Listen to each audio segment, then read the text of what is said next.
Anywho, Alright. welcome everybody. This is the Final Fantasy IV 25th anniversary event. Hard to believe that Final Fantasy IV is 25 years old. We got two guys here. I think we're both 27, so I'm 28, dude. I'll get wrecked. Sadness. But yeah. And so yeah, this is going to be a full day of Final Fantasy II US version release, SNES speedruns. We've got a number of different categories coming your way. We're going to start off with any percent no credits warp race. Then we have the main event, the Octomom tournament. It's going to be a blast. Yeah, I'm looking forward to that one actually. And then after that, we'll have the Paladin race.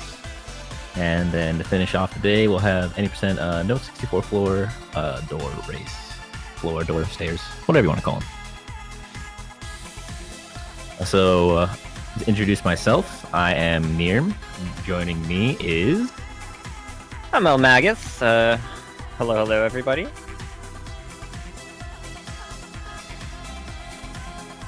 Hello indeed. So right now, we are waiting on a couple of people to finish getting ready. We're almost there. In fact, I believe I am the last one holding up this race. Yeah. Good job, me.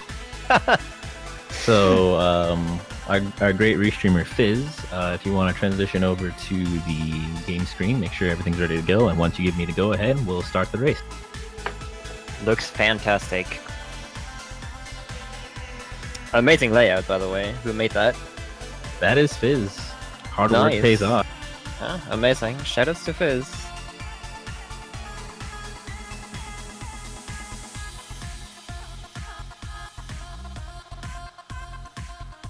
Alright, so we're just about ready to go. I'm waiting for the actual go-ahead from Fizz, and then we will get rolling here.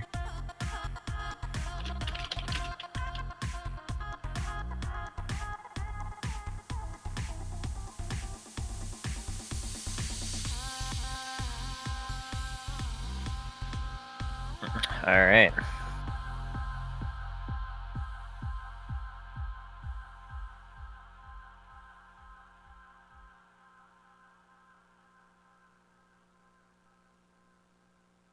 Fantastic. Yeah, we have begun. Yeah, we have a grand total of 10 entrants for this race, which, if you think back a couple years, you would have laughed at that number, because, you know, there were like 2 people speedrunning the game overall, but we've come a long way, and we're here to celebrate this amazing game. 25 years. Man. 25 years. So it's been a long time. This game has seen a lot of remakes and remasters over the years. We've got this version, the first release, the US release. And interestingly enough, this release compared to the Japanese release of this game, there's a lot of items and features and character abilities and whatnot that aren't available in this version. It was kind of sort of quote unquote dumbed down as it was shipped over here. So a lot of the complexities of the game are a little bit removed, but at the same time, it introduces a whole new level of challenges because you don't have quite the flexibility as you might have playing the game on the Japanese version. So they end up being the same plot, but from a speedrun standpoint, it's definitely 2 completely different routes, 2 different games. And then there was the WonderSwan Color version, I believe, is the next one that came. Yeah. The WonderSwan Color version is pretty amazing. I mean, all of its 8-bit glory. It's something, alright. And I believe the Game Boy Advance version of Final Fantasy IV was a port of the WonderSwan version. Then there was the PlayStation Portable complete remake of the game as well, and that's a favorite among a lot of people. They did a lot of different sprite work, just remade the whole system. It flows really well, and Yeah, so that remake's actually pretty good. And then they also ported it to PlayStation 1, which was a port of the. I think they remade or remastered the Japanese version and then just translated they it? just one-to-one ported the Japanese version with a really let's call it a funky translation. I like to, but yeah, they did that for all Final Fantasies. Basically, they just one-to-one ported the Japanese versions of 4, 5, and 6, which results in a lot of interesting things happening in those games.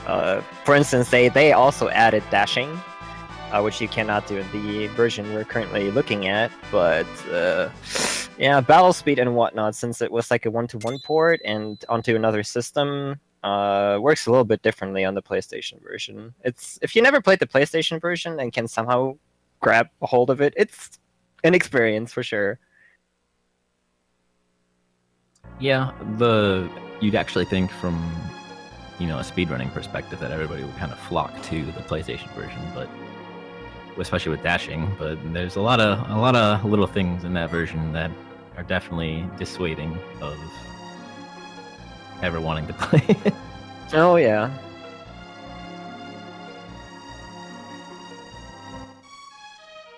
And then back on track, the last version was a 3D remake that came out for the DS and was also ported to the PC, iOS, and Android as well.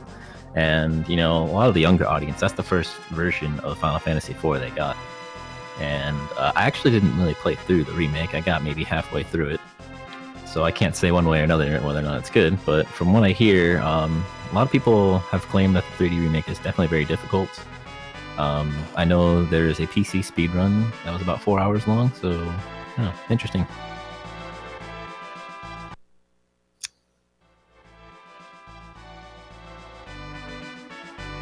So, not to steal the thunder of the racers here, if we want to go through, we have at the start of the stream, you saw Mayo Mike, courtesy of Tino, Santaro, and I forget who the last one was.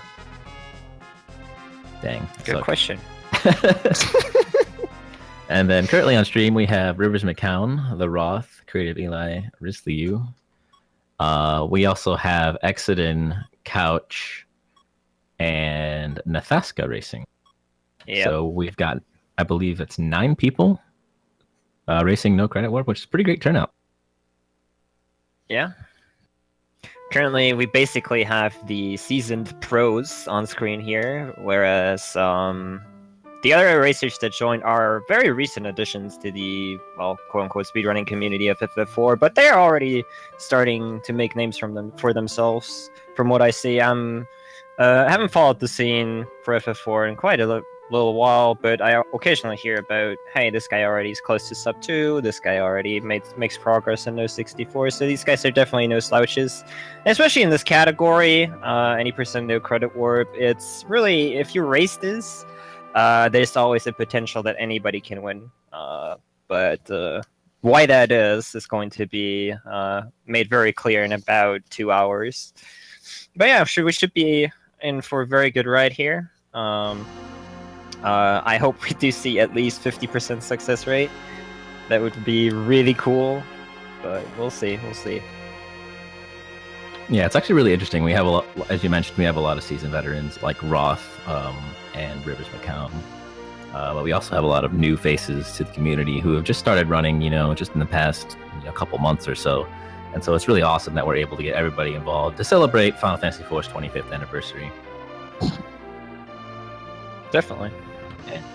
It's been a run that's, we did the Paladin tournament, I don't know, almost 2 years ago now. Can you believe that?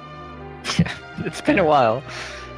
And that brought in like a ton of people. I believe Rivers McCown and Risley both first played this game in that Paladin tournament. And then after that, the scene kind of died down just a little bit. And then just in the past couple months or so, we've had an influx of people. And it's been really cool just to, explore, see people learn and explore the game and come up with new strategies. Like for the Octomon race, following this race, like everybody's like going hard on it, just coming up with all the strats they possibly can think of. It's actually really cool to see. I'm really excited for that actually, because I saw a little bit of talk about that on Discord. It's been interesting for sure. Of all the things to get motivated about. Yeah. But it's the even like if you're new, that's the easiest race to win, you know? Like if you ever have a chance, you gotta get the Ghost Stress for the Octobomb race. Yeah, it's funny. But yeah, we should probably go ahead and talk about the speedrun here, because that's what's going on here. Get into some technical details. So you may or may not have seen it on some of the streams, but prior to pressing new game on the main title screen, they set up a specific encounter and then died in it to get back to the title screen. And what that's going to do is allow the runners to continue up through Mist Dragon and up to the first save point without getting any encounters. And so that little bit of seed, we call it seed manipulation, or quote-unquote step routing, will be present throughout a lot of the run. There's a lot of different routes that were developed by Exodin, who's in this race, as well as myself, 086, not me personally, though I did do some very initial work on it. I can't have any claim to fame there. Roth did a lot of work there as well as Fred Coughlin. So there's a lot of step routing and minor, I guess, sort of major improvements that can be done just by taking extra steps in certain places or setting up, trying to hit specific seed values. So here we are in the Mist Dragon fight. 25 years old. Happy birthday, Mist Dragon.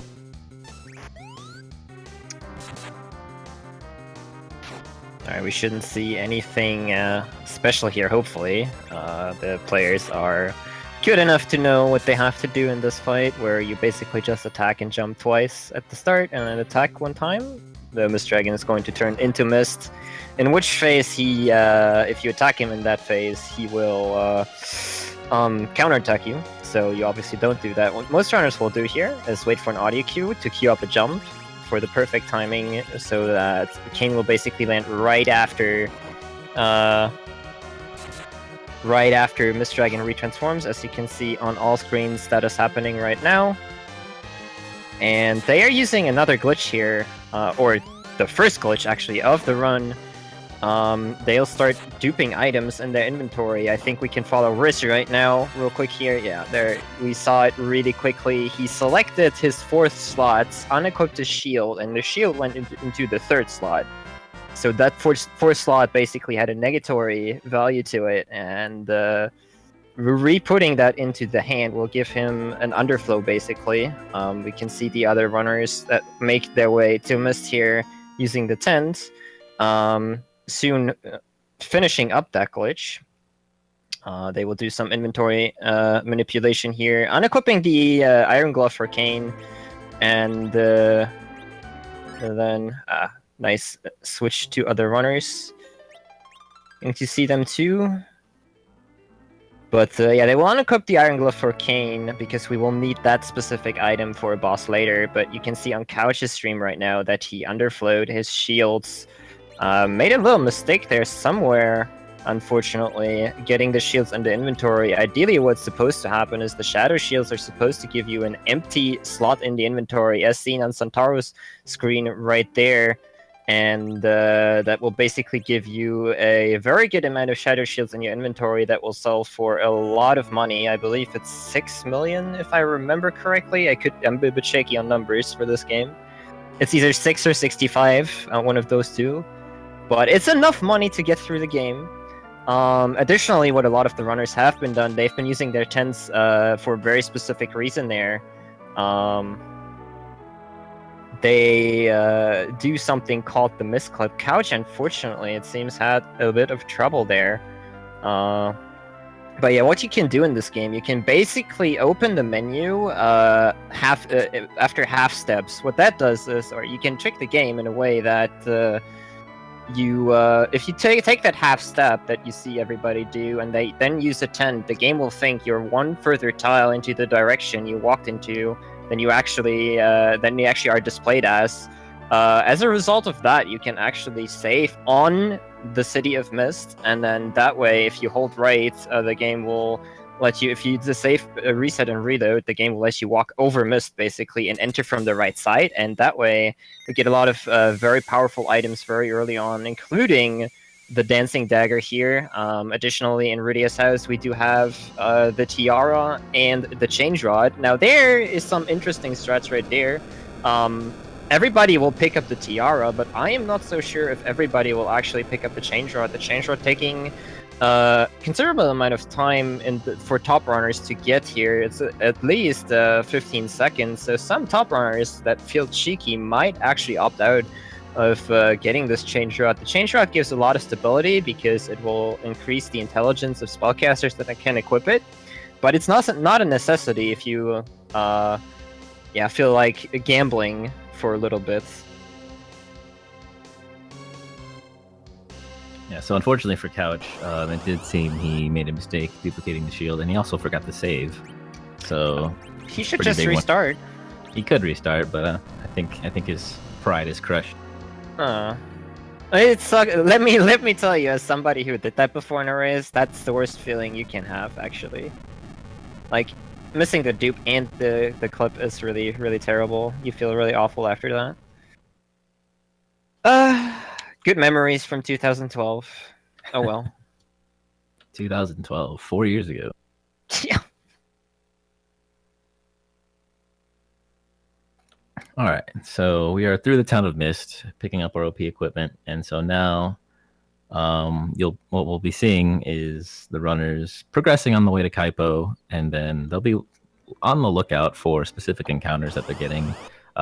Not specifically what they're encountering, but what step they get an encounter on, and by using that information, they can determine what seed they loaded onto. And by knowing what seed they loaded onto, they can pull up the route for that particular seed. There's 256 of them, and attempt to optimize the walking as much as possible. I don't know if all the runners here will be step routing. I do know that Rivers McCown, Roth, I believe Exodin. Oh, I know Exodin because he basically made the route, so why wouldn't he? It would be surprising if he didn't do that. Right? I'm not sure about Eli, Risliu, or any of the other runners, but should be interesting to see.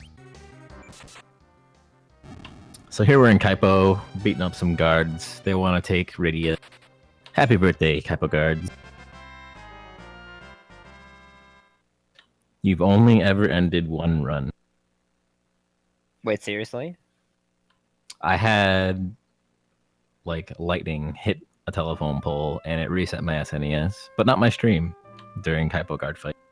That's hilarious! It was amazing. That's amazing. I'm sad I missed that.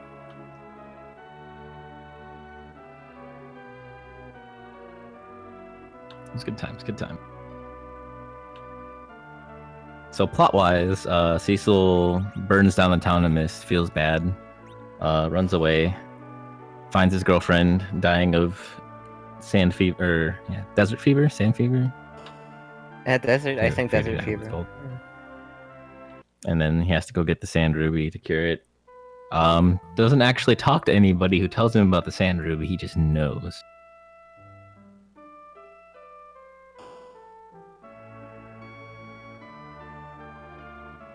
I like Ellie's bottom left screen. Yeah. Sneaking into waifus wherever you can. Good stuff, good stuff.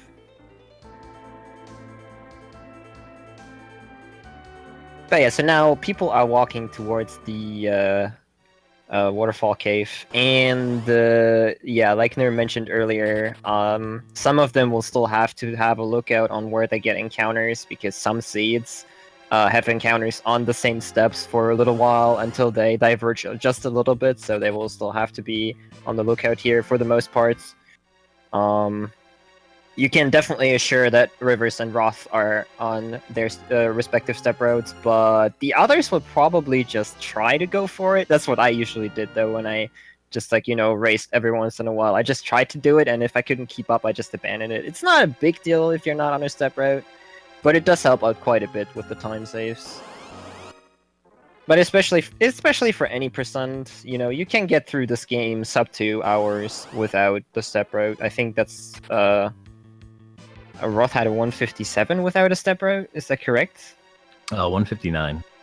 I think 157 was already okay. 157 was already with step route, but yeah, he had a crazy good time without step routing. So yeah.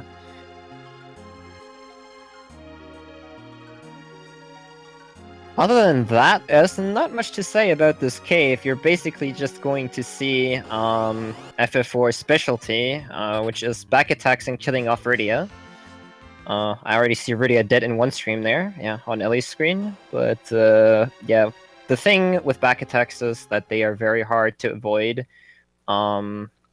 There's been a lot of research been done about how to avoid back attacks, and there's so many factors playing in that you have to play very, very tightly in order to actually be able to predict what kind of attack you're going to get in the next battle. It is possible at this point, at least on certain seeds, to actually be able to avoid those back attacks, but for the most part, the runners are just, you know, basically prey for the game. They will just get back attacked every now and then, and depending on what they get back attacked by, they lose a lot of time. A standard back attack wastes like, I don't know, 20-25 seconds, and there's formations that can waste up to a minute, so... Yeah, it's definitely a big determining factor of whether or not a run is quote-unquote good or bad. I would say the upper tier runners, you know, it's a difference of like 1.5 minutes, 2 minutes, but there's also a lot of strategy and stuff that can go in there as well. So, but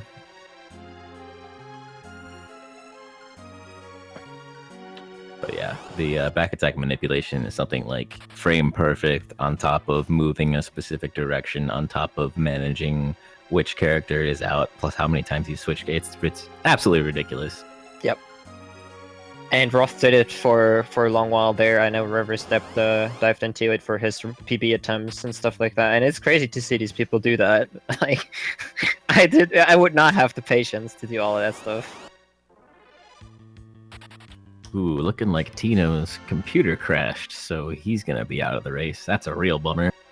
Dang. You'll notice Rivers here on the top left, just aimlessly walking back and forth a bunch of times. That's the product of the step route right there. He's by taking steps here where there are no encounters, he's skipping encounters. Seems like a good seed. That was like over 20. You always love to start with something like over 20 extra steps. It makes you feel good.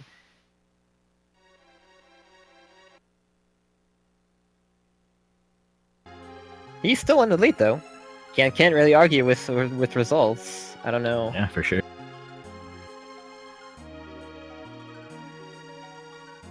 Let's see, we have Exoden on stream right now, and actually Exoden is also on pretty damn good pace right now. Yeah, it's definitely a toss-up between him and Rivers. And then who knows, with the amount of encounters they're getting in this room, it can flip-flop. Mm-hmm.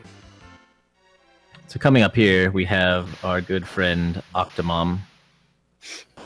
And Octomom starts with, I believe it's 8 tentacles, and each of those tentacles can... basically represents some agility. So Octomom actually starts the fight with more agility than the final boss, Zero Mist. But for every 2 hits you put into Octomom, Octomom loses a tentacle and then drops by 5 agility. So at the end of the fight, Octomom's super slow. So you want to get in as many hits as early as possible to slow Octomom down. And then ideally you want Rydia to survive as well, because Rydia, with the Dancing Daggers from the Town of Mist, is your primary damage dealer.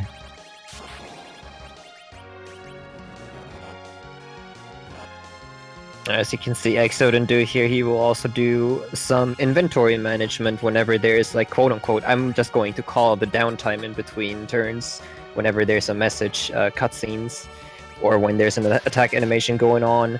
You have a little bit of time to move stuff in your inventory, so you don't have to waste time managing your inventory out of combat. It's a very advanced way to save time overall, because FF4's inventory is kind of, or menuing in general in this game is a little bit difficult. If you've played the game before, you know that it's a bit clumsy. But yeah, taking these downtimes, you can save a significant amount of time actually moving stuff around there. Also, he opted to equip the Dancing Dagger, and he's actually duping the Chain Shot. My boy, that's my strat. Nobody does that anymore, I think. Oh, he missed stop on Tilla. That's unfortunate. So after you cut down a lot of tentacles in this battle, Tilla is only dead meat, basically, or wastes time casting Lit 1, because Lit 1's damage rolls are very, very inconsistent. And so what you want to do is actually stop Tala so that Cecil or Cecil and Rydia get more turns so they can do more damage. Unfortunately, Stop has an innate chance to miss. So that's a very unfortunate thing that happened for Exoden there. And one danger in this battle, as you can see, Rydia is still level 1 and she's the main damage dealer. So they have to be basically on the lookout here that the Octomom doesn't decide to actually kill off Rydia. And you do lose your damage dealer, but so far everybody seems to have pretty good luck. A 23-10 time for Exoden there is pretty respectable. Definitely okay. Had a little bit of trouble there with the stop missing, but other than that, it was pretty good. And on Santaro screen, we just see that Rydia gets sniped by Octomom there, and that will slow down the rest of the fight significantly. That's a very unfortunate thing that you cannot do anything about. You're just, you know, slave to the damage rolls Octomom can do there. So what he should try to do is life up Rydia again and hope that she doesn't get hit. That's what he's going to try to do. And another quirk with the life spell, unlike other Final Fantasy games, it can actually miss on this game. So that is another thing that can happen, is that you can not only can you miss your stop, which, you know, you can actually see, alright, stop can miss, but also life, which, I don't know. Kind of a weird design choice, but fortunately Santaro hits the life there.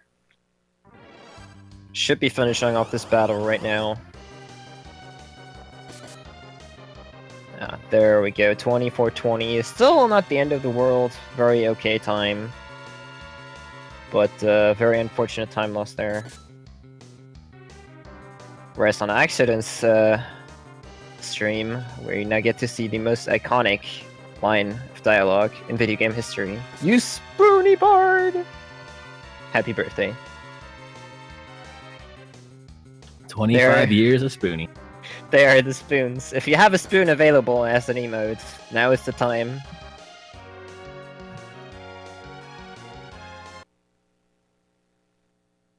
Wait, I do have a spoon available, damn it.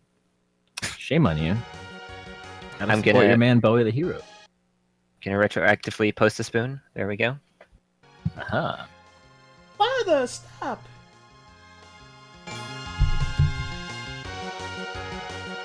It looks like Fizz is trying to work on swinging in Such Nataska, meme. who was the final runner who was not on stream, in place of Tino. But here we have everybody. Rivers, Roth, Ellie, Risley, Alright. all spooning with the Bard. From what it looks like, they must have all had a pretty decent Octomom fight. They're pretty much apart the same time before we switched over to the other runners, so I'd imagine that everything went according to plan. Or everybody got bad luck, who knows? I don't. But I see nobody crying IRC, so I assume everything was alright. Well, they're also all in voice chat with each other, so. Oh, that's damn it! Can't even check on them. God damn it! Yeah, so we'll never know the anguish. The agony. Alright, but Rivers seems to be the first one that is going to be heading towards Endline Cave.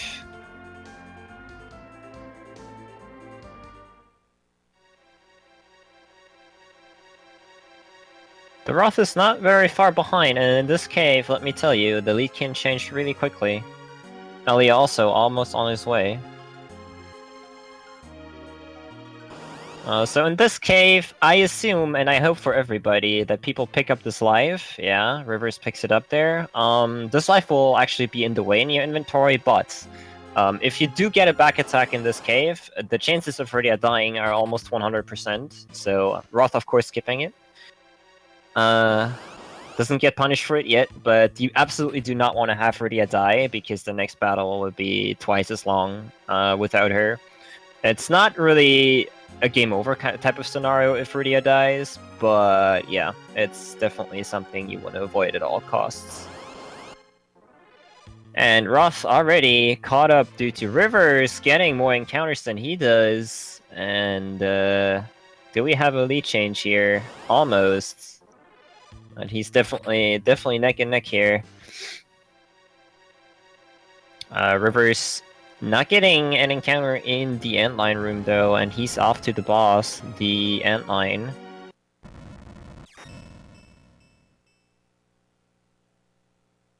There we go. In this battle, fortunately, everybody thinks that Edward is a bad cat character, but fortunately for him, he is also able to be to equip the Dancing Dagger, which makes this fight pretty trivial. There's a little bit of things that you can do here. The run buffer that you just saw Rivers do there will ensure that you get the turns faster, and there we go. Unfortunately, he does get a 4-dagger antline, whereas Roth, on the other hand, must have gotten a 3-dagger one because he already finished the fight before him.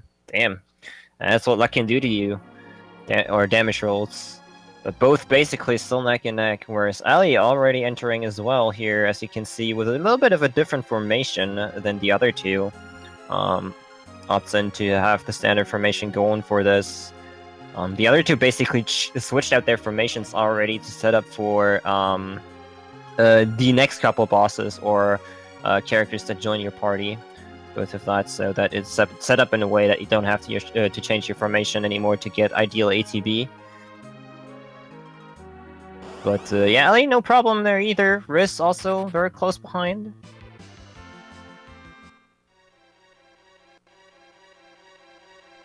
Yeah, we got Nice. a pretty good race going here so far. Ooh, and Rivers with the safe room steps in Endline Cave. I love to see those. Those are not in a lot of step roads, if I remember correctly. Yeah, the step routes take you to a lot of interesting places you don't normally go. One of those being the Antlion Charm Room, which that's always actually really interesting. That you're taking extra steps to kind of get there, and then you're like running around in there, and you're kind of walking out. It's really kind of neat that it ends up being faster.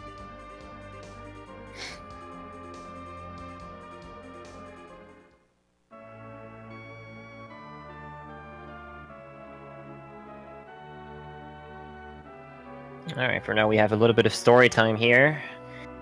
Yeah, we're going back off course, curing Rosa from her fever. Roth gets there first, and this is a little bit of a trap here. If you collected the life will actually show up in this menu that you get when you have to select the Sand Ruby. Let's see if Rivers mashes. He can mash because he moved it around in the battle. Damn, he's good. He's good, dude. But yeah, if you have the life in the slot before the Sand Ruby and you just mash like you normally do, you can accidentally select the life. That's what happens to a lot of people. It's pretty funny, and does lose a little bit of time, of course, but Rivers was smart enough to actually move his items around accordingly. It's better than me, man. Yeah, same. I always just mash and click the life ones at least.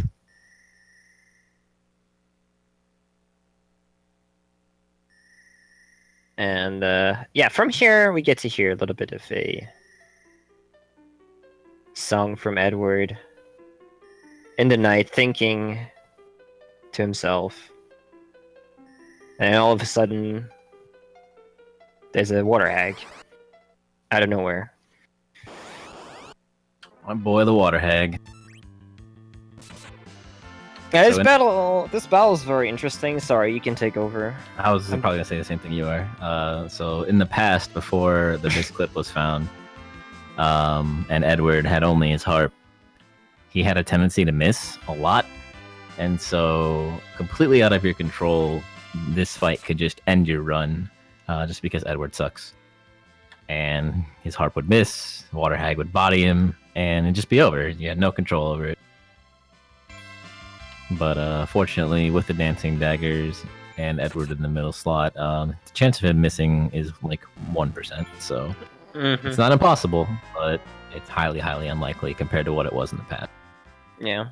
Yeah, additionally, in the past, he was in his standard slot, which is the second one, I believe, if he joins up. Yeah, that's where Ellie is right now. That's the slot he usually is in.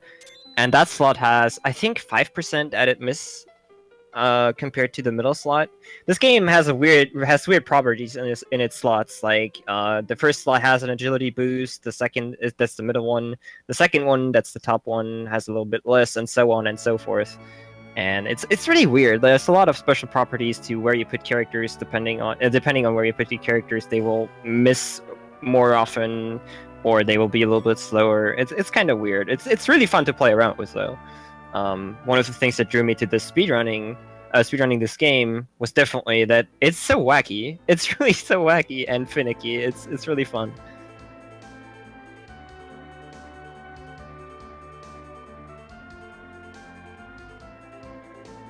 Alright, looks like Roth is on the way to, I forgot the name, Mountain. Ha! Mount Hobbs, that's it. Man, when was the last time you played this game? September, but I only did that one run. And before that, it was over a year ago. I see. Yeah. It's been a while. Just kidding. So we're on the way to Mount Hobbs. Upcoming fight is going to be Mom Bomb, and funnily enough, in the PSP interlude, as well as the After Years, which one is running into the sequel, kind of like a tie-in to the sequel, and then the sequel. There's Dad Bomb as well. So Mom Bomb, Dad Bomb, fun times. Happy birthday, Mom Bomb. It's not Dad Bomb's birthday. We don't talk about Dad Bomb. Anywho, in this battle, Mom Bomb starts off as one single bomb, and then she explodes and does a ton of damage across the party. And because Rydia and Edward are the only ones currently capable of equipping the dancing daggers in the party, they are the primary damage dealers. And you'll also notice that they have the lowest hit points. And so Mom Bomb's explosion can do anywhere from about high 40s to mid 70s. So not only is it possible for Rydia to get completely one shot right off the get-go, but if Mom Bomb decides to hit Edward or Rydia, as you know, in the first couple of turns, then you have to take the time for Rosa to cast Cure 1, and Rosa is the only way you have of healing at all at this point. You don't have any healing items. If you picked up the life, that is your only way to resurrect anybody at this point. So you're really hoping you don't have to use it. And the cast time for Cure 1 is something like 6 or 7 seconds. So that's, if somebody gets bopped, then you're just out that much time. So it can be really frustrating. On top of the fact that we have our boy Karate Man Yang, who has to fight some imps right before. You'll see an accident screen here on the bottom left. And depending on how Yang feels on the day, he can take anywhere from 3 to 5 turns to kill all these imps. And that's almost completely out of your control. It is mapped out to where, depending on the damage rolls, Accident's is going to punch the back one. Ready for this? Boom. I know that RNG. Anyway, so Accident's going to get a 3-turn here, and that's ideal.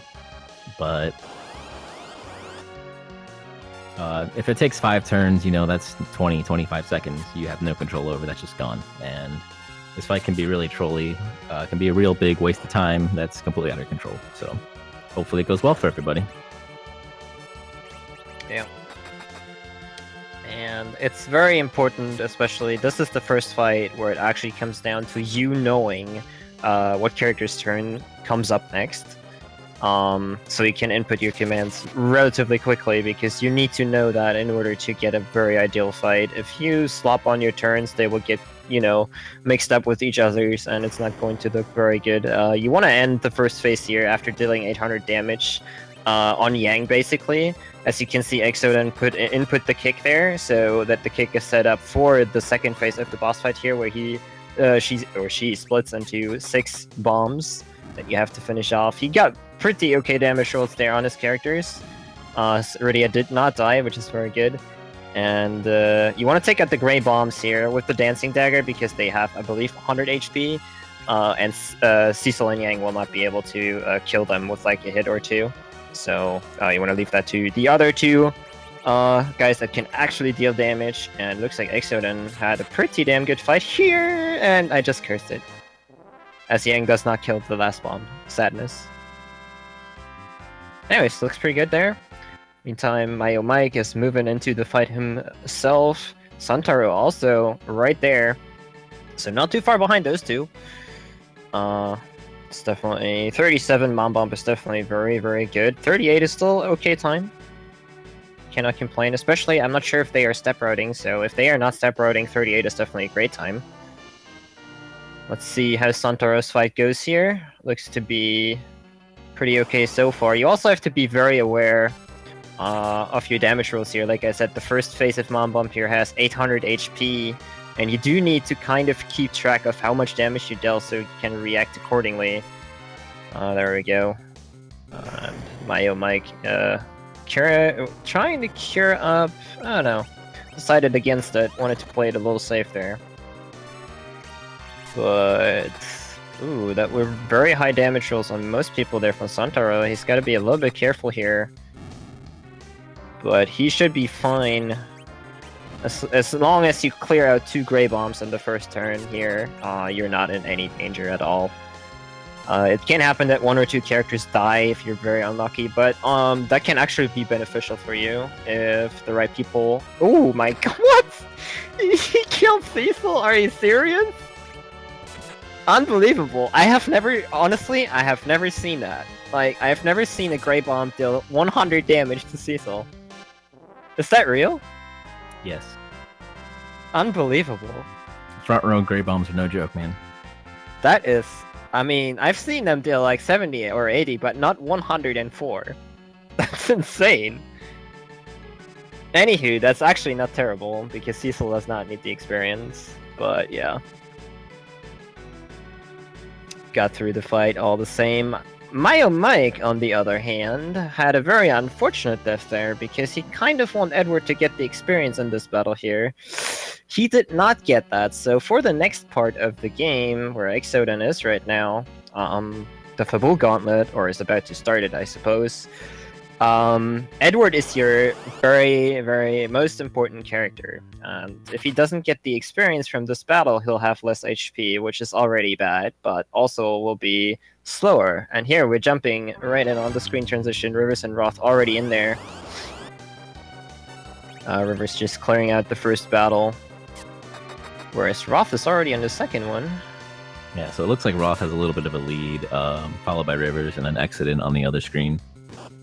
So one thing you're going to see here is one thing that's really important to do here. You saw it actually just on Risley's screen on the bottom right there, is when the battle starts, Edward gets the first turn, and by running away in a battle that you can't run from, you do a can't run buffer, and that pops up a dialog box that says, oh, can't run. But what that actually does is it freezes the ATB from progressing while you can do menu inputs. And so if you're fast enough, you can go into the menu, select the Dancing Dagger, select a guard, and then Edward has his turn queued fast enough to where he'll actually execute his turn before the guards go. And so that's actually very good, because in Fabul, the guards have the ability to just completely one-shot Edward if they feel like it. No control over it. If they want to do 90 damage to Edward, they're going to do 90 damage to Edward. And so you want to minimize your chance of doing that as much as possible by having Edward take one of them out before the battle gets to that point. And so it's really bad if Edward gets into the critical state, because Edward has this tendency to run away from battles if he's below 25% health. And it's a real big pain in the butt. And also, you lose almost all of your damage too. So it can be really kind of scary if in the first battle you're running along, all of a sudden, bam, Edward's down. And you're just like, oh boy, because there's not much you can do. You don't really have a chance to heal or anything. You just got to roll with it. And so Fabul is probably the most difficult fight sequence in the speedrun so far, up to this point at least.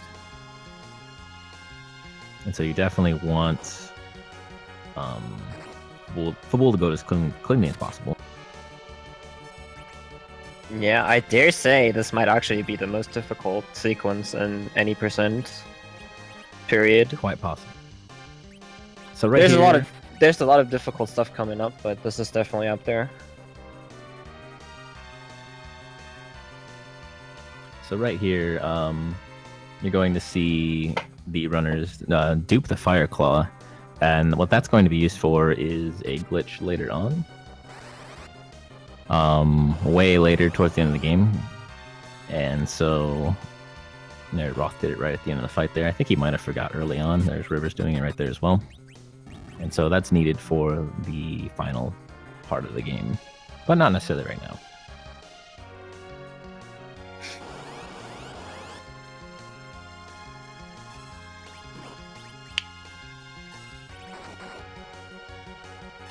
So it's looking like Roth is going to make it through Fabul just fine. This ending fight with Kayn is also another point of RNG. You either get enough damage or you don't. Fortunately, Roth is able to hit himself with Cecil to go into critical state. If Cecil goes into critical state, Kayn's like, got you, and he jumps you again, and the fight ends really quickly.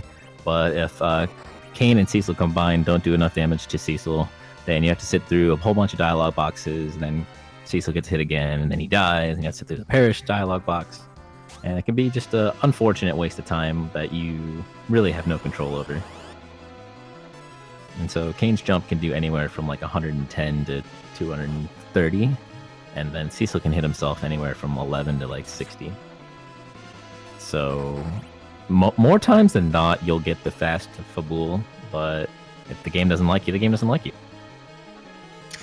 Ooh, Riss has a little bit of trouble there. Looking over at this screen, his Edward is in critical HP. This better be the last fight of the gauntlet, because if it's not, that's very bad. I did not actually see whether that's the last fight. Oh boy. Oh boy. Oh, he got the bug! No! That's a bug you can get, like Edward's. Oh my god. But he does get the dancing dagger off here. But when Edward comes out of hiding, you can select this phantom menu right there that you saw him select at the very last. Yeah, it was the last fight. Phew. Oh boy, clutching it out there. But yeah, that phantom menu appears whenever you come out of hiding and immediately go down. It's kind of a weird thing. I've even forgot what it does if you actually go through with the command, but it's just really unnecessary and it just trips you up if you get it. Shoutouts to the guard for missing. Yeah.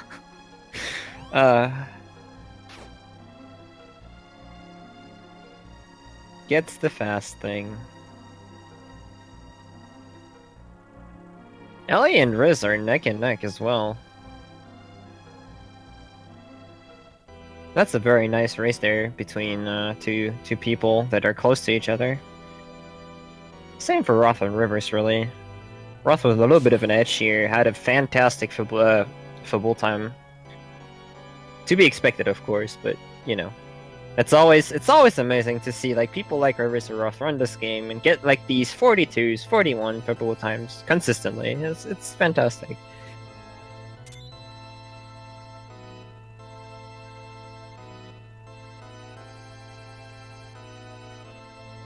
Alright, but we are currently at a little bit of a downtime segment here. Ooh, Roth actually got an encounter in between. Not sure if that's part of the step route. That's, I don't know, kind of weird. Probably it was in a place to where you would move. It looks like it's moved from Mysidia to Fabul because that was only a 4-pack. It's possible that the encounter outside of Mysidia was like a 6-pack. So could be, yeah. The step route sometimes will do things like that. Very rarely seen though, but yeah, can happen.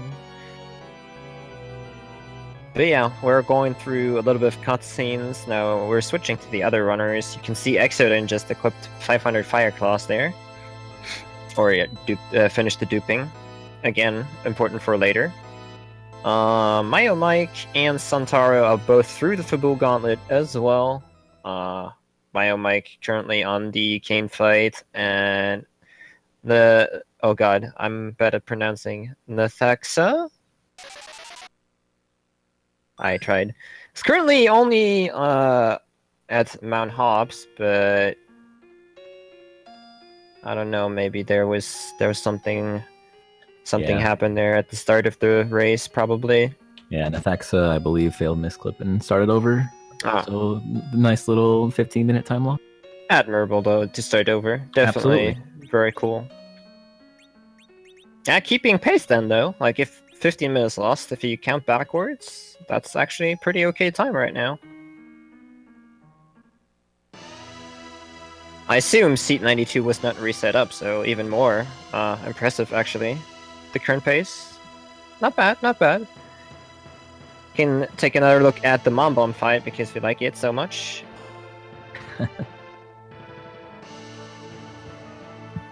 So story-wise, you help the town of Fabul defend against the Baron Red Wings. Then Golbez comes. He's like, "I'm Golbez. I'm the best," and then he steals the crystal anyway. Kane betrays you because he's a jerk. And then you decide, well, we're gonna go sail to Baron to stop the evil menace. Somehow Sid is going to make everything okay. When we find him, we can just win. And then don't ever make it to Baron.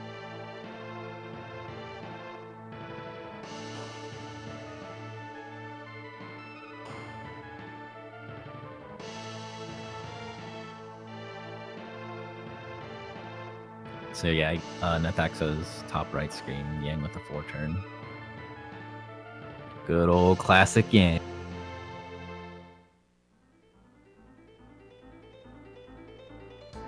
And here we have the one, the only, the master of the seas, Leviathan. Not to be confused with Leviathan. Thank you, translators.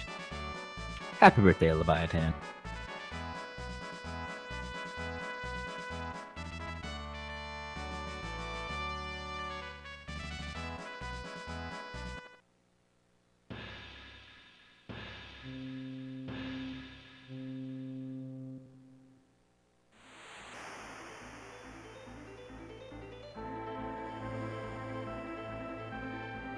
Alright, so moving on here, as we have Nethaxa fighting Mom Bomb. A little bit of cutscenes here, not too much to talk about. But coming up here is the town of Mysidia. And in Mysidia is the place where we'll be picking up our first major shopping spree, more or less. We're picking up all the curable, usable items that we need: cures, lives, ethers, heals, and whatnot. And we'll also be, depending on what these runners decide to do, they might buy some armor, or they might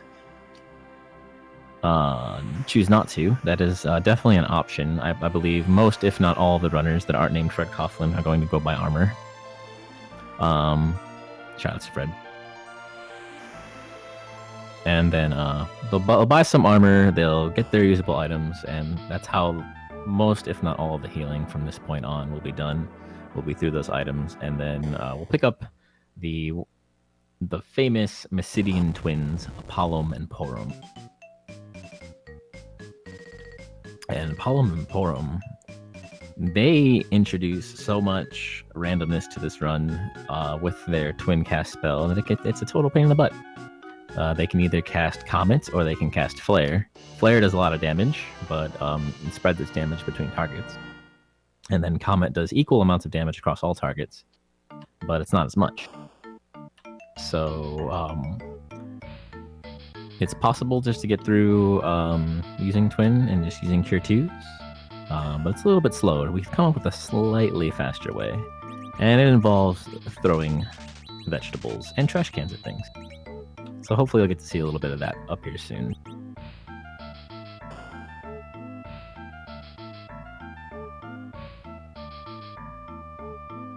You'll notice Exodus in the bottom left there, selling some Fire Claws as well as buying his consumables. So he's on his way to Mount Ordeals. No worse for the wear. We've got Santaro and Mike just arriving in Mysidia now. And Nethaxa with a little bit of bad luck. Some back attacks on the way to Fabul. Unfortunate. Could be worse, though. Absolutely could be worse.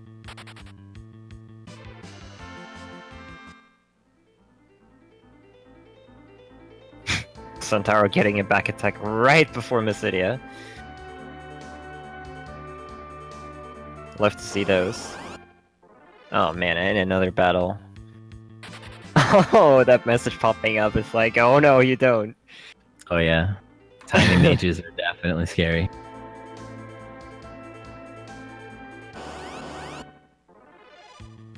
So there are a couple of enemies in this game where their basic default action is not to attack, but to cast spells.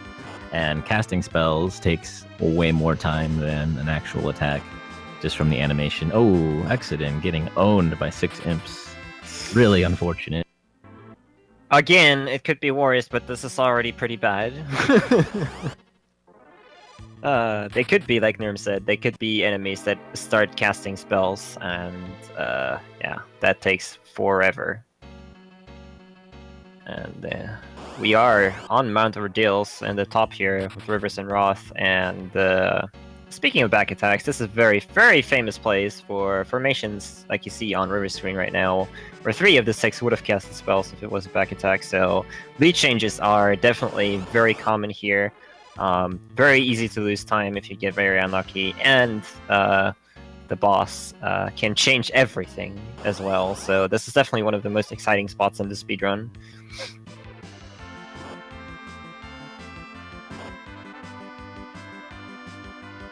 See here, Riz is keeping decent pace with the other, and we have Rivers unfortunately getting a back attack there. It's only 4, and you can see the souls there casting fire. That takes a little bit longer than a normal attack, but yeah, that means Roth extends his lead by a little bit here. This cutscene is, I think, roughly 1 minute where you obtain Tala. I could be wrong on that, I haven't played this game in a while, but it's pretty long.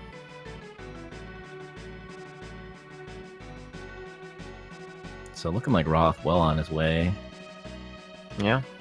Looks like he has taken a back attack at some point, and Porum is dead. Or did he actually attack Porum? We couldn't see because we had the other runners in focus. I see. But he might have just what some runners do is they will just deliberately kill Porum in a normal attack or strike first, ideally, with Cecil's sword. The sword that he currently has on has instant death on it, and can kill off party members immediately. Maybe he did that, but yeah, I'll hand it over to you since Roth will be doing some crazy things here. All right, so here we go. Roth really doesn't like Porum. I already killed her once. Gotta kill her again. We really don't like her. So you might be thinking, why? Why attack your own party member and then resurrect her? That doesn't make any sense. All in all, it really doesn't make a whole lot of sense. But you'll notice, Pollum's going to take an action here after these zombies do, and we didn't actually put in anything for that action. That's strange. Ooh, Roth actually got a bad ATB roll, so he might have to recover a little bit. Oh no, he's just gonna opt out of the twin strat, unfortunately. Alright. That's a good backup, though. Yep. So killing Porum ultimately for Roth, unfortunately, no real reason here. Just gonna lose time thanks to bad ATB rolls. But on River's screen, I don't think he likes Porum very much either. Let's be real here. She's not really cool until after years. After years. Yeah. Alright, Rivers killing off Porum. We don't like her very much. And again, Pollum's gonna do this weird use a cure 2 thing. We didn't tell him to do that.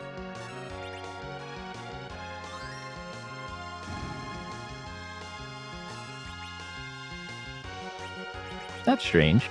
Look at him go. Now Rivers is turning against his whole party. He's gonna stop Cecil. Cecil, we don't want Cecil doing anything. He's had enough claim to fame already. Oh, it missed! No! Oh, Unreal! So That's so unlucky!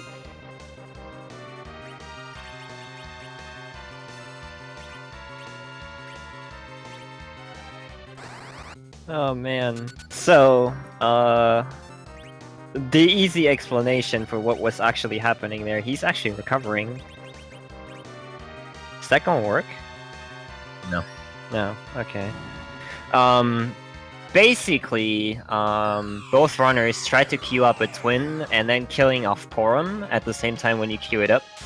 And that will leave Palom alive alone with the twin command input and be like, Palom is like, hey, what the hell am I supposed to? I need to twin something. And then he looks for another character, and the ATB signed up that he will start mimicking Cecil's actions. What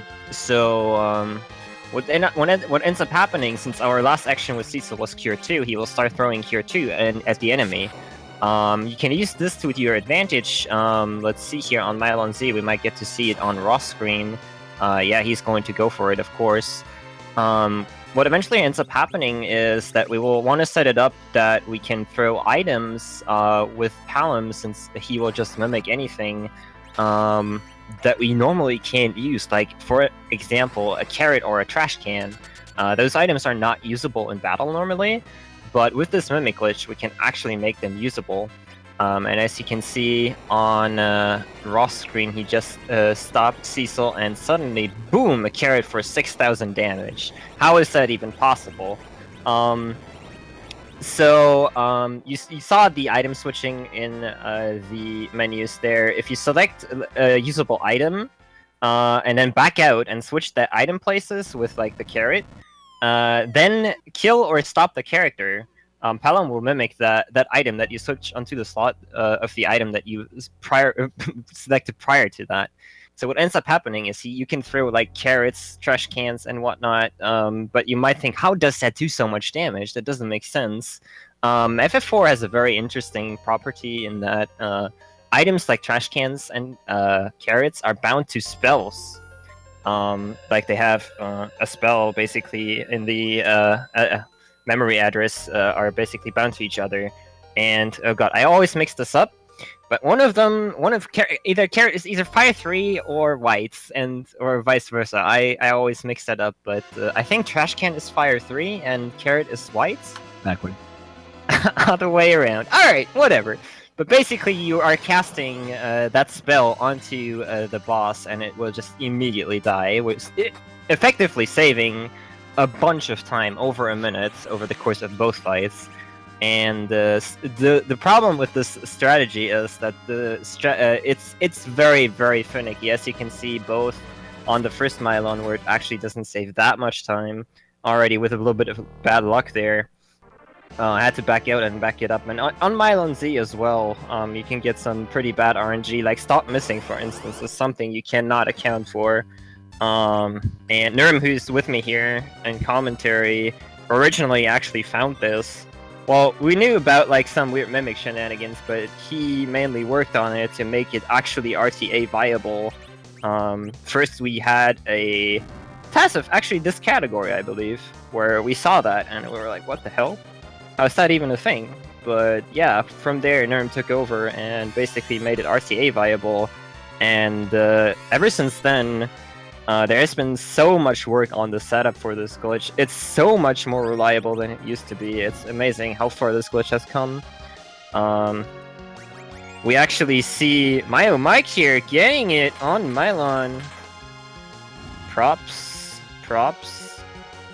But it used to be way more impossible with like 15 run buffers and whatnot. But these days, these crazy people here have worked so hard on it that it actually almost seems easy to do in this day and age. But yeah, ultimately, you can only do this on the 1.0 card, I want to say. Yeah, 1.0, I have 1.1. Yeah, because it's patched in 1.1. Very unfortunate. Ooh, Santaro does opt in for the twin strategies here, but actually set up for a very interesting strategy for Mylon Z. Not going for Trash Can or Carrot, but killing off Tella so that Palom soaks up a little more experience here. Effectively learning Fire 2 for the next battle, which will make the next battle a lot more reliable than relying on Twin. Very nice strat there. Usually my preferred strat as well. Yeah, there are a lot of different approaches to Mylon Z. It wasn't seen on stream, but except for the very end of it. But Exodin, when he actually did this, he piggied everybody in his party, and that prevents people from being poisoned, which is a very long dialogue box. And so you just spam cure 2s, and it's actually pretty reliable to just use cure 2s over and over and over again until he dies. It's actually kind of consistent and fast. And you'll notice Santaro and Eli will be doing the Fire 2 strats, assuming Santaro doesn't get completely bodied here. He looks like he's having a little bit of trouble. Uh-oh. My heart! That missed, though. It looks like Mike hitting the trash can as well as the carrot, so getting both glitches. Nice, Showing these old folks how it's done. One of the newer runners here. Santaro playing with fire! Ah! My heart can't... he's dead. God damn it. Bummer. I hope Mylon Z is in chat. He'll be happy. So unfortunately, one of the risks of the Fire 2 strat is because you have to kill off Cecil and Tella, who have basically your bucket of hit points. If Mylon decides to be a jerk, and he can just do a ton of damage to the twins, and they can die, and that can happen. So unfortunate for Santaro there. And he didn't save. Which, to be fair, nobody saves in this game ever, but yeah.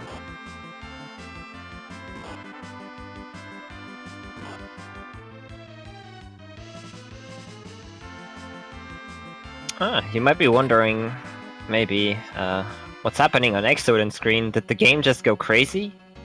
What is this display? Well, this is our way of cheating in this category. I think everybody does this by now, almost. It's actually very fantastic.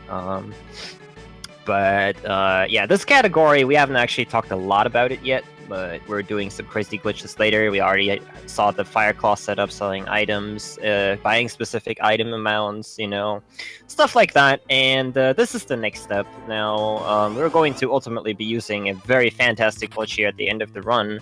And one factor that decides whether the glitch is going to be successful or not is actually... we are going to be using this Chocobo here, and one of the deciding factors of the success of the glitch is where the Chocobo exits when you dismount him. And that is why Exodus has this little cheat paper there over his screen. As you can see now,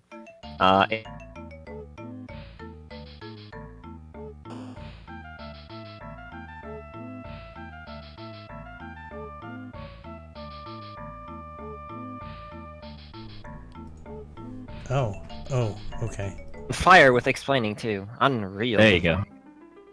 Ha! Are we back? Yeah, We're back. AFK happened. We're back. Sorry, guys. Long story short, Chocobo went into red zone, has to mount another Chocobo that does not go into red zone. Otherwise, glitch doesn't work. Yeah, I it's think one of the most arbitrary things about this run is where the Chocobo leaves the screen matters whether or not you crash. Yeah. It's very silly, but that's just how it works.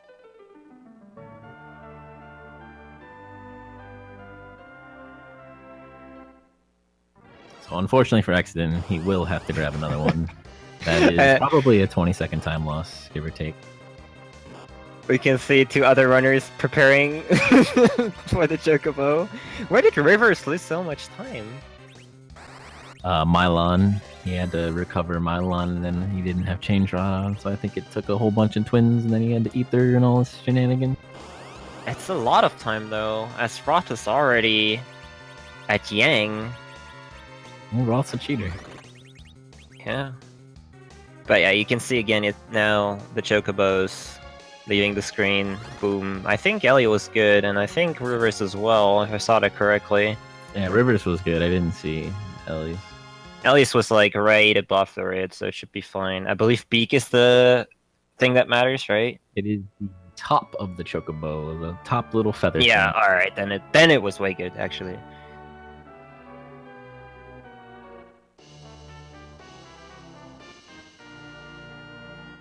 I think Risley was okay. Yeah, it was dead even with the middle, so Risley was good. So Rivers, Ellie, Risley, all getting good Chocobos. So they don't have to worry about grabbing another one. They're set there. Not sure about Roth. He's too far ahead, and we didn't get to see his chocobo. How about that InSync Mesidian Legend, though? Now that is something. That is something. Happy birthday, Obsidian Legend. Yeah, Ellie was definitely good. Definitely. Like, no questions.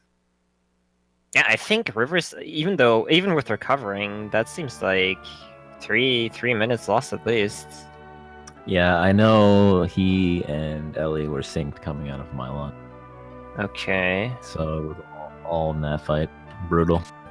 Interesting. That's a lot of time, yeah. Unfortunate. Very unfortunate. Oh. So, before we move on Ross stream here, who is actually very far ahead now, he's going to buy a couple of things. Unfortunately, you guys don't really get to see that now because I think Runet is acting up. But basically what he did, first of all, he bought Headband and Karate, a whole bunch of them, like I believe 9 of each. That is basically just for equipping purposes. But then he bought a bunch of Cure Staffs, a very selective amount of... is it Ice and Thunderclaw still? Yes, I think Still the using majority those? of people use Ice Thunderclaw, but some Okay. people change it up. Like they do change rods and do all this crazy stuff. Yeah. I know. That's why I'm asking. But yeah, he bought 58 Ice and 68 Thunderclaws then, I believe, it's all set up for the glitch later, and Nurm will be explaining in detail because he basically helped making the route that I believe myself 086 is actually the one that worked the most on it to make it the glitch route better, or give it the consistency that it has today, I should say. But Nurm definitely did a lot of things to optimize, inventory management and all those good shenanigans. So he'll be able to explain once we get there what is actually happening. Yeah, so it's actually interesting. It looks, from what I could tell on Roth's stream, and I think this is true. There's basically 2 setups you can do. One of them is quicker, but if you crash, you're just done. And then there's another setup you can do where you can buy extra items, and then that gives you the ability to save while going through. And so if you crash, you just reset and try again. You have to set up basically an additional amount of items in order to have that be possible. And I believe Roth did not buy those items. So if you ever see anybody talking about like 9 items versus 12 items, 9 items is the faster, but quote unquote YOLO route. And then 12 items, you have the ability to save, and is more a marathon save. But Roth doesn't care. He's just going. He's already way ahead of the pack here. Already into Baron Castle, ready to fight the next boss, Baigen. Whereas, maybe Exodin's in the sewers on the other screen, but it doesn't look like anybody's quite there yet. So that's another shout out to Step Route being really efficient. The Baron sewers have some of the worst back attacks in the game. They take up a lot of time and can be just a real pain in the butt. And so I believe Roth maybe had 2 or 3 encounters all the way through, whereas if you get like 9 or 10 encounters, and you're sitting through 3 or 4 back attacks, you're not going to have a good time. So, yeah, it doesn't look like the accident is charging his way through the sewers.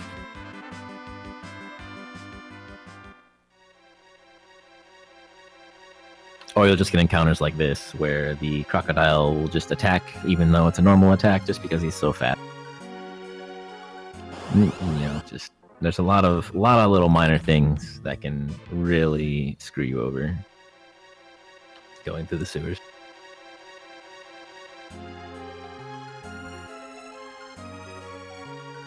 So Natexa fighting Mylon here. Looks like the standard twin strats. Nothing out of the ordinary there.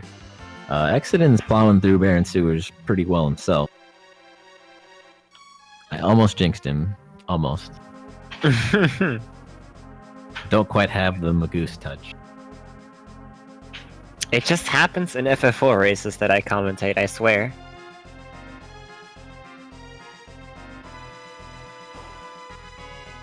Oh, Rock getting the double stream special here.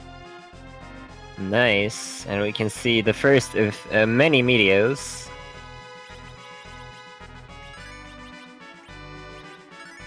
Many meaning 3, of course. So Mike is buying the specific amount of items in the weapon shop. And we'll be moseying right along. Looks like he's going to be doing 9 items as well. I feel like 12 item isn't as well known, and so a lot of people that have learned the run only learned 9 item and aren't as familiar with 12 item. So it's possible that these runners just aren't aware of the safety strats. But you might be saying to yourself, how did telecast Meteo? When I was a kid, he didn't have enough MP for that. And the answer is, you're right. He didn't have enough MP for that. Fortunately, if you saw on accident screen, Tela had Boomerang 06 MP. And that's thanks to an underflow. By selecting a spell and then selecting a spell that you can cast, and then on the same frame selecting the same spell that you can't cast. For whatever reason, the game's like, oh, you're casting this spell, go for it, and then it puts you into basically negative value MP. But negative value MP doesn't exist, and so by doing so, it actually underflows the MP, so you have a billion, and you just go on your merry way. Tela has no restrictions. He can cast all his spells at his leisure, and you're on through. So it looks like Roth getting a good lit 3 damage roll on Kainazo. Definitely a good thing there. The Baigen fight is pretty trivial. You just cast Meteo and he dies. Kainazo can be a little bit more trolly because Tela's lit 3 can do anywhere from 3,200 to somewhere in the 4,000s, and Kainazo has 4,000 hit points. And so you kind of want to augment that damage. You'll have Cecil and Yang attack before Tela gets his lit 3 off. And most of the time he'll die to the lit 3. But there's just some times where Kainazo just doesn't want to go down, or Tela just doesn't want to cast lit 3 with all the oomph that he possibly could. And so, you know, it can be a fight where completely out of your control. Once again, you just lose 30 seconds or a minute just because Tela didn't want to put out the damage. Yeah, Exodon actually, who's going into the Kainazo fight right now, he set it up in a way that he actually killed off Yang on Baigen, which should set up for a thing we call wave skip. We'll see though if he gets it. So if you grant Cecil all the experience from Baigen, basically, you can skip Kainazo's wave attack here. Let's see if that is actually going to happen. He's searching for the 3. I'm not sure if that's actually going to work now, because you do have to be reasonably fast here in the menu. Yeah, it looked like he missed the run buffer. Yeah. But yeah. But really not the end of the world. What 3 should do enough damage? Yep. To 4,900, yeah. Easy every time. Barely enough.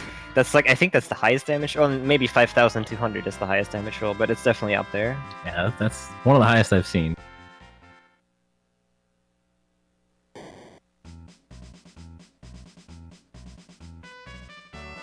We've got Mile Mike here, taking a look at our friend Baigen, the 6th party member. One thing to note in this game, you ever have more than 5 party members, something's gonna happen. The game can't support that many party members.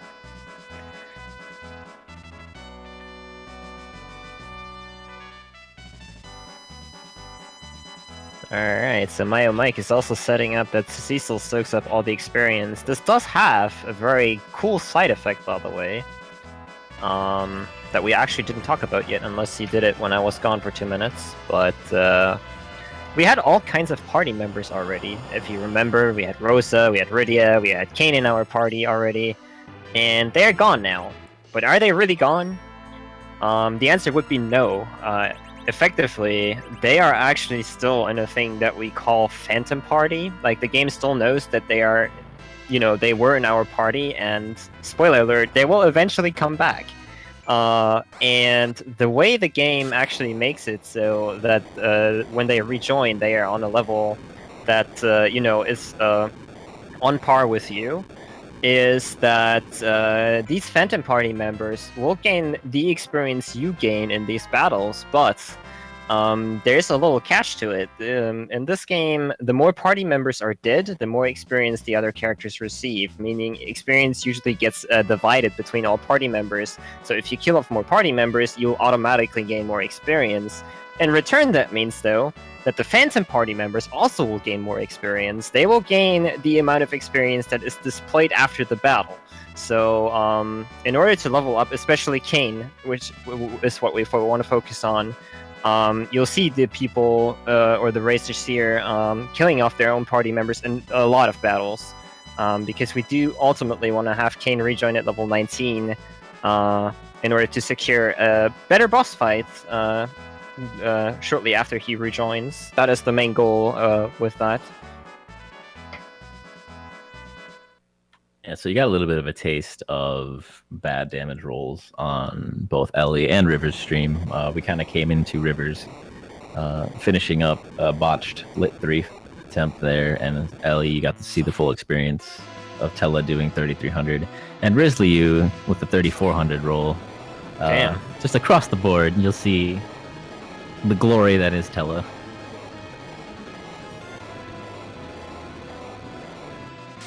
Yeah, for a while we have been debating, like I believe all these guys still have the change rod, but for a while it was, there was a debate that you couldn't just use the Thunder Rod, save the 15 seconds, and miss getting the change rod. But seeing on 3 streams that, the damage already is really bad, I don't know. I was never a big fan of skipping the change rod. Well, you could also argue that because he doesn't die anyway, why even get the change? Yeah, that's the counter argument from the world record holder, unfortunately. Says the world record holder who grabs the change rod. Well, yeah, I used to be a big supporter of skipping change rod, but then one too many trolled runs, and I'm just like, you know what? yeah. I'm just gonna grab it, and that's it. Yeah. No one can tell me otherwise. Yeah.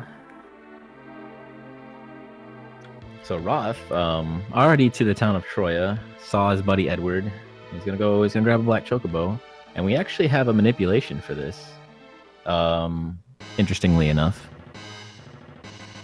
this is another more work done by myself 086, who has done a ton of work for this game. It's ridiculous. But by watching the direction the frogs walk in the town of the castle of Troya, and just paying attention, writing it down, and then looking it up in a file, you can actually determine basically what NPC movement value you're on. And with that information, you can look it up and you can see the direct path to walk in the Black Chocobo Forest to grab yourself a Black Chocobo, instead of running around like a maniac trying to catch them as they juke you and run halfway across the map. So it's another small yet interesting optimization done by myself 086, and can ultimately save a lot of times because you're not running around like crazy.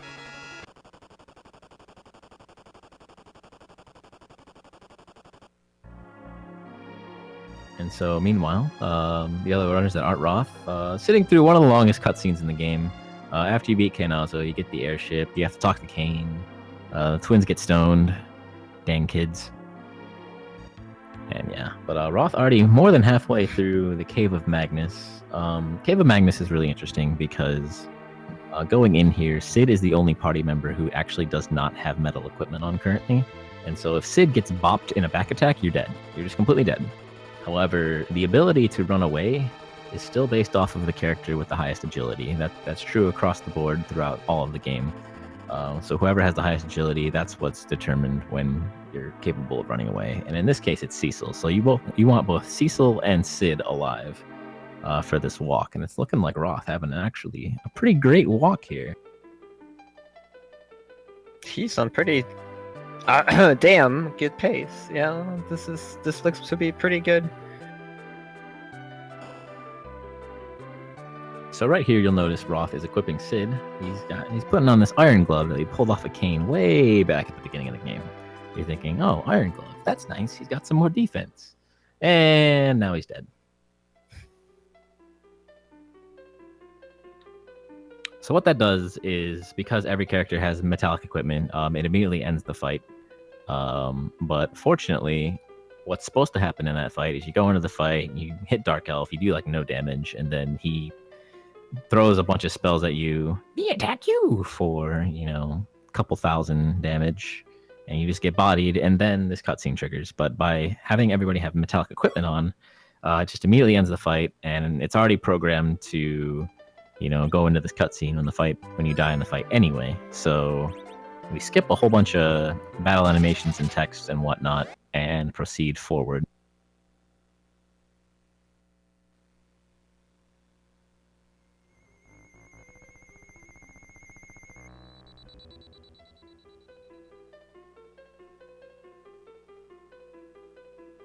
So in the upcoming Dark Elf fight that Roth's about to do here, he has two forms. The first form, the Dark Elf form, has 2,000 hit points. He does a slew of things, and you want to actually have him change into his second form before he does the spell Whisper, which turns a random character into a pig. And if that character happens to be Tella, then it's really unfortunate, because then you have to heal Tella and all this stuff. But for whatever reason, in this game, they made the second form of Dark Elf susceptible to the weak spell. And what the weak spell does, as you see right here, it puts a character into single-digit hit points. Ooh, 588 is not enough. Oh, just barely. And so right as Dark Elf transforms, we're going to queue up a weak spell. Hopefully it hits. There it goes. And then Roth's actually going to wait for Cecil to die just for the experience. And there goes Dark Elf. Easy peasy. 123.45 on the Dark Elf. That's pretty fast. That is pretty fast, yeah. Ixoden, in the meantime, while Roth was fighting Dark Elf, had a nice mage surprise attack there. And of course, it got hit by the paralysis attack. Why would he not? But if that happens, what you saw there, if you glimpsed over from the Dark Elf fight, Nur mentioned this, if Sid gets bopped, you game over. If Sid gets paralyzed, you cannot run away, because all characters are paralyzed due to the metal status, so Exodon had to sit there and wait until Sid, until the paralysis runs out, and after that, he was able to run away, so he lost a good amount of time there in that one battle, unfortunately.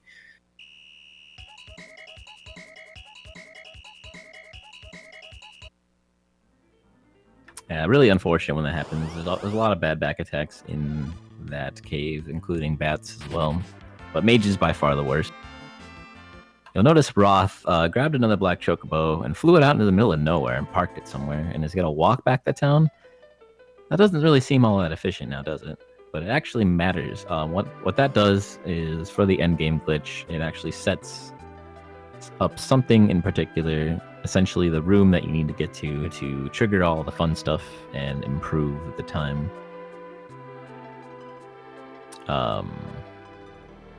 Yeah, so the location of the black chocobo changes what a specific room that you get to go into. So that's set up for later, I guess is what I'm trying to say. Talking is hard. It is. I agree. Oh, Exodon does a run buffer there. I'm not sure if that works for this formation, but somebody made a very fantastic formation for this battle, where if you run buffer, Dark Elf will never ever get to cast Whisper, even if you have bad damage rolls. It's a fantastic concept. I wonder who that was. My only contribution to this game. Nobody uses it though, it's very Bible cry. Actually, that's not true. I believe you used that formation, right? I use the Valvolus formation. Yeah, sick. At least one person. But yeah, you'll see Roth is on the way to the bosses of the Tower of Zot here. And he will have to switch around his party anyway, so what you can do before Dark Elf is set up what you would do already by putting Cecil into slot 5, for instance, and that way you can guarantee Dark Elf to actually never cast Whisper if you do the run buffers right. Alright. Mayo Mike making his way through, while Exoden with the 126 Dark Elf time lost a lot of time, unfortunately, in the cave. Very unfortunate. Roth, in the meantime, on a not very dangerous battle, but if you want to go look in the top right, we have our good friend, the Flame Dog. This is one of the battles that actually requires you to have very good inputs, because Flame Dog is... You should never really die to Flame Dog if you're at full health, but he can be a little bit trolly. It all looks very easy, but this fight, you know, gets out of control very, very quickly. And this is the only fight in the game that we take that is actually out of our way, because of the Flame Sword. The main reason being it is a better weapon for Cecil and Kain, who, spoilers, is going to join very soon. And one of the bosses that is coming up is weak to fire, so the sword will help greatly stabilizing damage rolls for that battle. Rivers, in the meantime, just finishing Dark Elf as well as Ellie, so both of those must have had rough caves as well. It seems like everybody has had pretty terrible luck so far, except my good friend the Roth. But yeah, that fire sword will come in very, very handy. And you saw, maybe if you paid attention, Roth already used the MP underflow again on Tella. So we might get to see another round of Meteo very, very soon. He's making really good pace right now. He's on 130 Magus Sisters pace if he keeps this up, which is actually quite insane. In the meantime, Maris finishing up Dark Elf here, switching through his party, checking out every character, and then going in. Alright.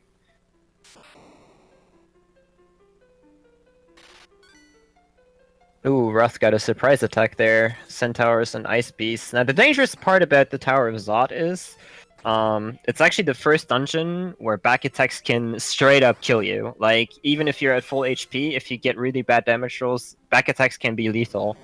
If you have 3 characters, not so much, but usually what ends up happening here is that you get yourself, you know, Yang sniped or whatever, and then you have 2 characters running through this, and you normally, in a real speedrun, not a race, you would actually never stop to heal up because you're going for PB, and that can actually claim your life very easily in this tower. We'll see Riz finishing off Dark Elf here, sub 130. Ooh, dude, Roth getting a lot of encounters there. Unfortunate. Alright. And he's indeed going for 130 Magus Sisters here, which is a very, very good time. That is really quite... That's quite nuts, really, in a race. Yeah, and these are my sisters. Say hello to them. Because you won't see them for very long. A good side of getting back attacked a lot and getting characters into critical, as you can see, he immediately killed off Yang there, securing even more XP for Kain, who's about to join up, and Cecil as well. Cecil does also benefit from the experience, of course.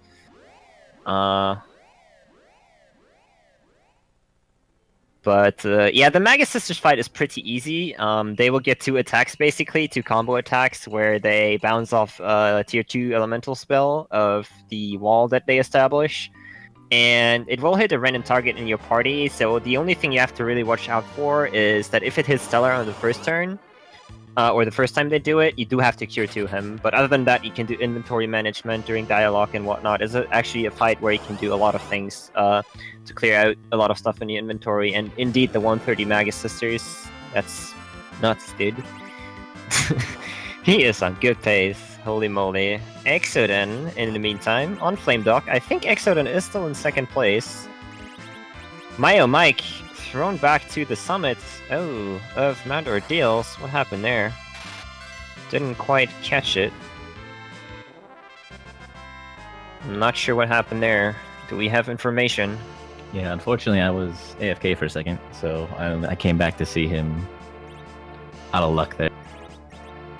Yeah, he forfeited, but I'm not sure what happened there. I'm guessing we're going to get to hear soon.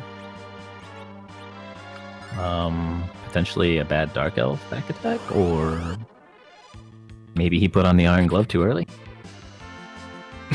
That is something that I've never seen happen, and honestly, that would be hilarious.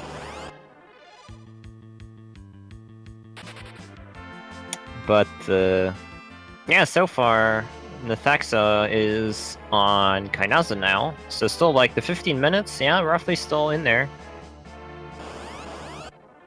Ooh, accidentally Oh. slipped. Maybe was that an accidental lit too? Yeah, It it was must an have- accidental lit too. Yeah. Yeah. Well, ultimately, this is actually almost like you casted lit 3 and it was a bad damage roll, and now you cast lit 3 again. I guess that's like the redeeming factor of that. Looks like Mike weak missed Dark Elf, and it was a bad time from there. That is a thing that can happen. Spells have a tendency to miss in this game, and it can be very, very sad. Ah, that is. Oh, yeah. I mean, if you, especially if you set up so that you kill a character to gain more experience and then weak misses, that's very unfortunate. Ah, not much you Yes. can do. Especially if you're not really ready for it. If you're just like, oh, I'm gonna win this fight, yeah, let's go. Uh-oh. And then boom, yeah, that's definitely. Excellent getting the same back attack Rothgard just before the Maga Sisters. Excellent confirmed the Roth. He's just restreaming the same stream. With 3-minute delay. Perfect. The perfect plan. And different menu color. That's the actual. It's chroma keyed out. Ah, I see. The special touch. And the mute on Yang.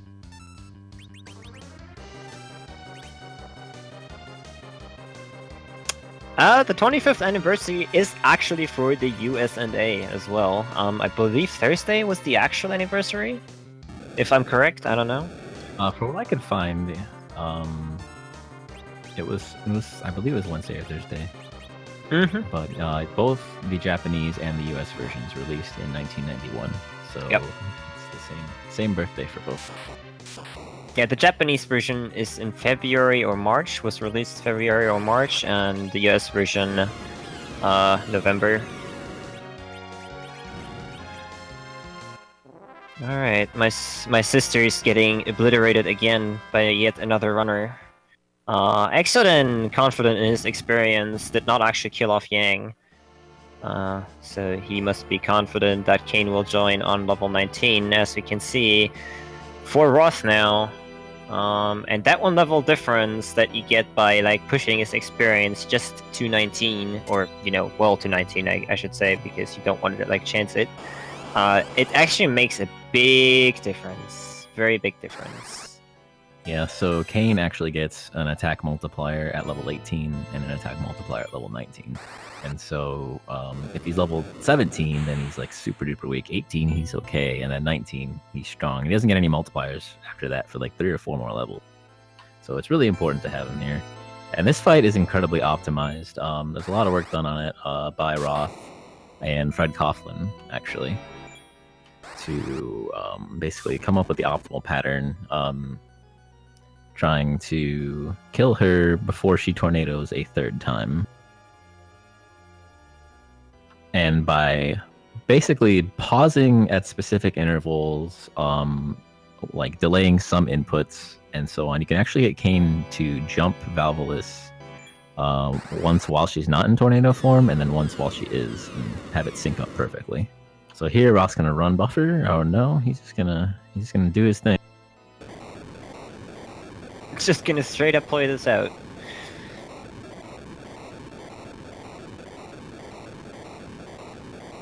Oh yeah, the chat is noticing the sync at Exodus and reverse stream. That's kind of crazy. Oh, there it was. I was actually wrong. The run buffer came 1 turn later. That's what I get for not playing this game. So there you go. Kane landing before Valvalis is able to do the weak and the ray. So far so good on Roth's end.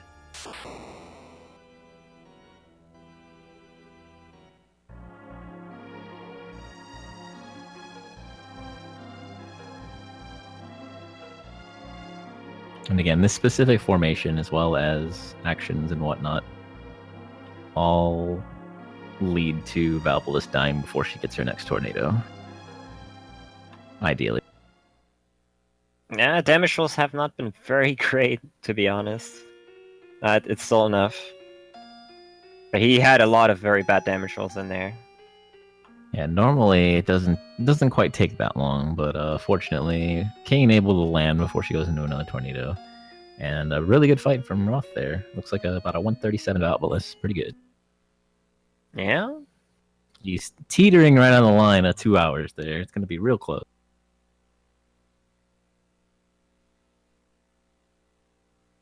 Pretty sure he gets it, no problem. You know him. Yep, it's true.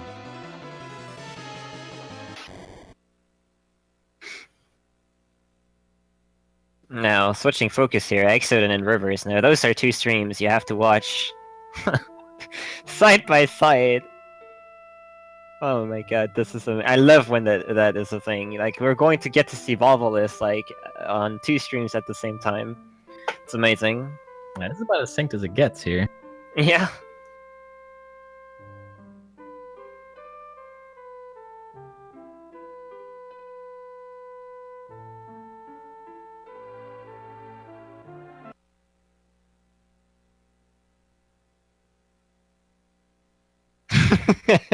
Fair question. Now, for those who don't know, Exodon actually has a bot that speedruns Final Fantasy IV.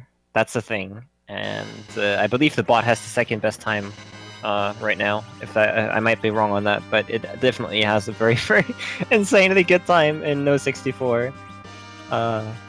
It's fantastic. If you have never seen that, he will occasionally stream those runs. Crazy stuff that the bot can do. Actually, it's kind of a crazy thing. But yeah.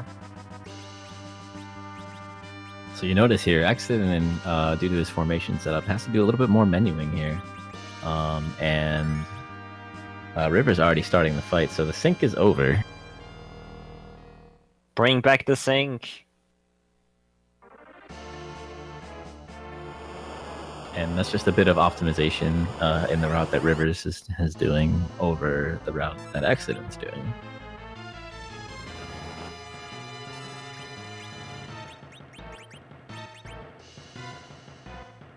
However, these fights can go either way. Yeah. Ellie Especially about to start Valvolus as well, yeah. Especially with Valvo's tornado form and damage rolls, like, you can just completely miss your jumps on her if you're unlucky and not damage her at all, so that can make a big difference.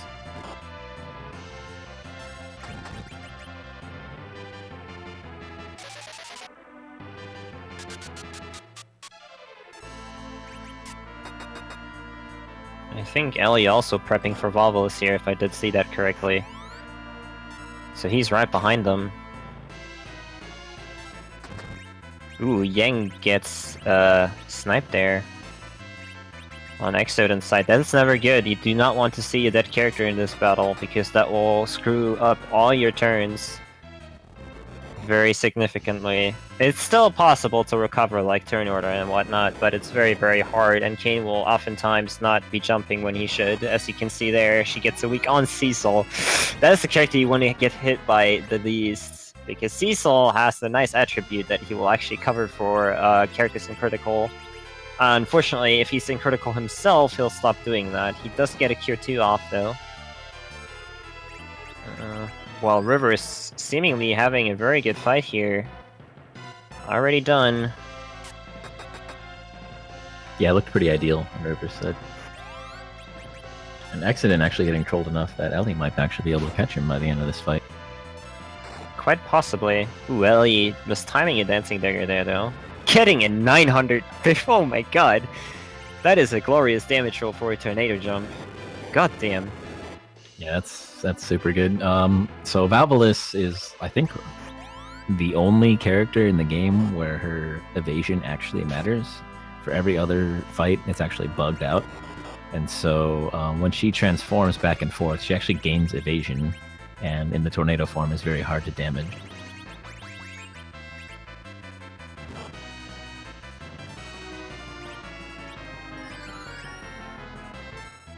Exoden still trying to recover. Cecil actually getting completely petrified there. Has to be healed. This fight, do not be fooled just because Roth and Rivers made it look so easy. This fight is incredibly difficult. And he gets through there in the very end. Nicely done.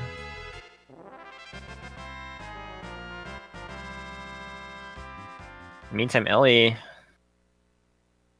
trying his best here to actually play catch up, and I think he might be able to. This could be the last jump here for all I know.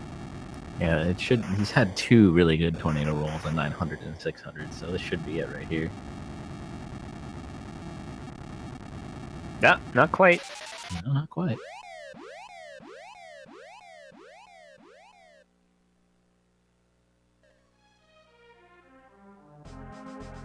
There it is. Actually killing before Kane doesn't even attack. Holy moly. Holy moly, that's incredible. Very good fight by Ellie, and he's definitely back in the race with Exoden. River is a little bit further ahead, while Roth already doing something really weird there. I mean, I didn't actually pay attention, but why is he going up and down? Well, he just wants to get his exercise. Oh. Well, I see. Yeah. That makes sense. His character's a low level. He's like, you need to get some leg fitness going on. But no, so Roth actually walked up and down the steps 63 times right there. Or sorry, 61 times for a total of 63.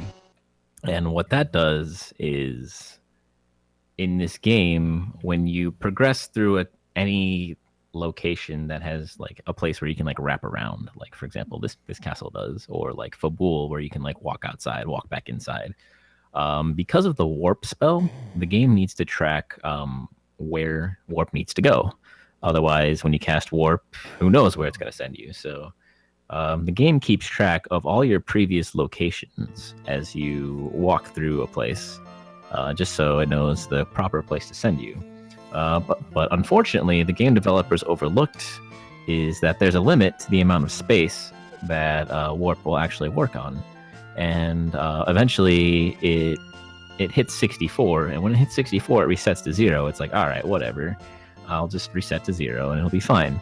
Unfortunately, it's not fine. And the room counter resets to 0. And then the way that entrances work in this game is that there's what's called a positive entrance, where when you take the entrance, it'll increase the floor counter, and it'll write the coordinates to the table.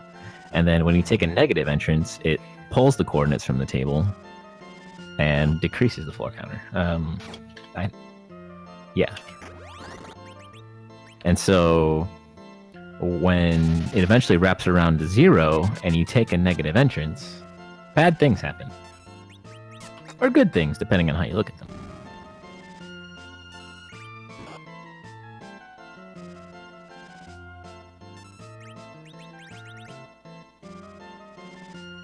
So Roth on one of the most difficult fights of the game here.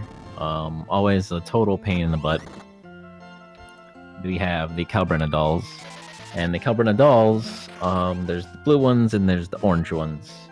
And this is not something I didn't know until I speedrun, but when you kill all of one color of the dolls, they will transform into Calbrenna, this big monster doll that does 1 billion damage and is a real pain. But if you're able to sync it up to where the blue dolls and the orange dolls die relatively within the same turn of each other, or like, just about the same time, you can actually skip that transformation, and that makes this fight so much faster. It's looking like Roth's going to be able to get through just fine.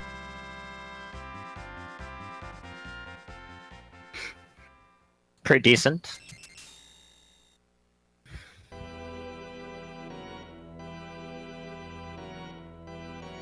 And you see on River's stream, he's also going to get some exercise.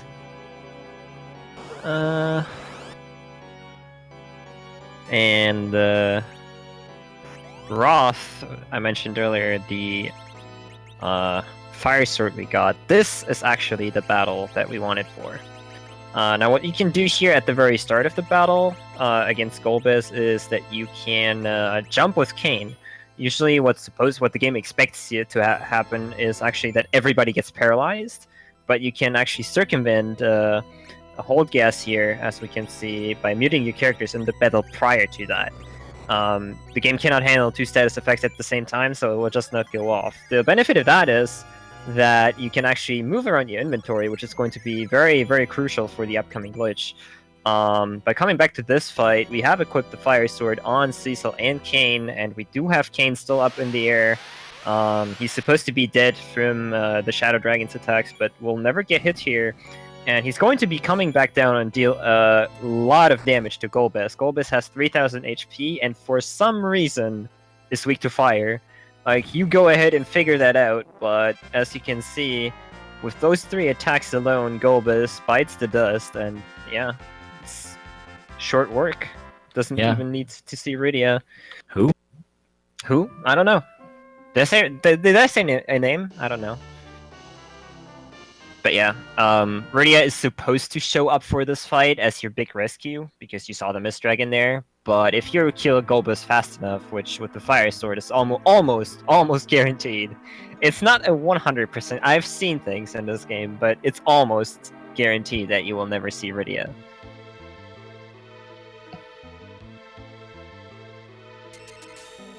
So yeah, Roth is actually very steady pace here. It's, I think, 11 minutes from here until the game is over. Yep, thereabouts. So definitely sub 2 pace.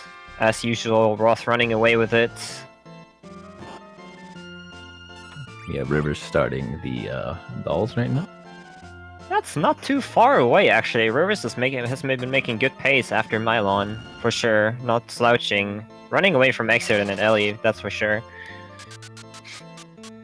And you'll notice Roth casting Warp here and goes back into the Crystal Room. This is an unintentional item grab that you can do to skip the Sealed Cave. That's used in both this route and the No 64 route. But pay attention to the top left now. Roth's about to exit out, and uh-oh, where did he go? Oh man, What's going on? So because of the reasons I mentioned earlier, Roth was on floor 0, took an exit to floor -1, and all kinds of stuff happens. And then we get to this room with the mages and the Mysidian Elder, and those black tiles that you saw Roth walk into actually pull where the warps go from the inventory itself. So all those items Roth bought, the Cure Rods, the Fire Claws, the Ice Claws, all of that, all those items are in very specific locations in the inventory, to where when you walk on those black tiles, it actually pulls the coordinates from the map for the warps off of the inventory. And so Roth's able to go warp to the Sealed Cave just to get rid of Kain. We don't like Kain. He's going to betray us again, we know. So we just skipped to that point. And he's like, you know what? We're done with Kain. You're going to betray us anyway. Get out of here. And because we grabbed the Dark Crystal already, we not only do we skip the entirety of the Sealed Cave, we're not even supposed to be there yet. And so it's a really quick way to get rid of a party member. And then we mosey on along through the brown reaches of how this one random house in this town and all these things going on.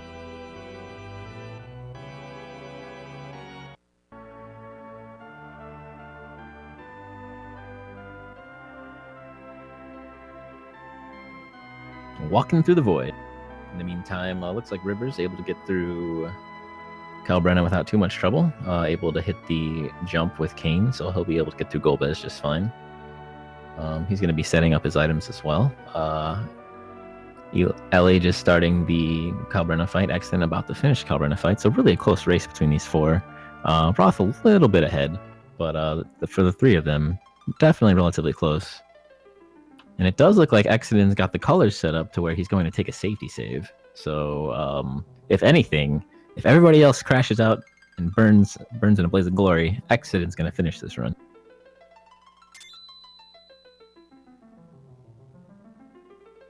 So now Roth did enough walking through the void to find Fusoya's palace and everybody's favorite Moon Man. Happy birthday, Fusoya. You're like 2,025 years old.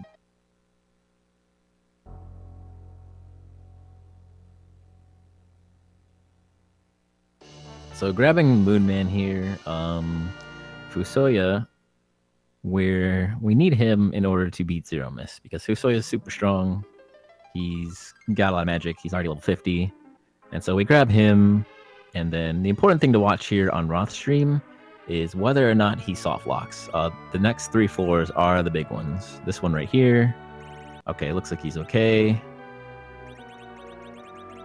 And I do believe he's going to make it through. So looking good on Roth's part.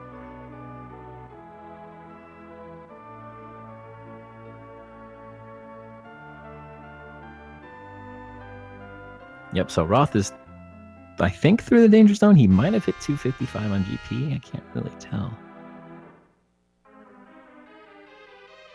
Oh no, he's good. He's good. So Roth through all the glitch stuff, no problems. Gonna finish with a relatively decent time, right around 2 hours, maybe just a little under. 3 minutes off of the current record. Not bad at all, especially for this showcase run. So congrats to Roth there. You'll notice Roth moved up a spell called Uptco. Wonder what that is. And he's exiting out of the Dwarven Castle that he randomly appeared into. And oh, he's back in this weird mage room. So he's going to step on and off. And oh, look at this. He's at 0 miss. Huh.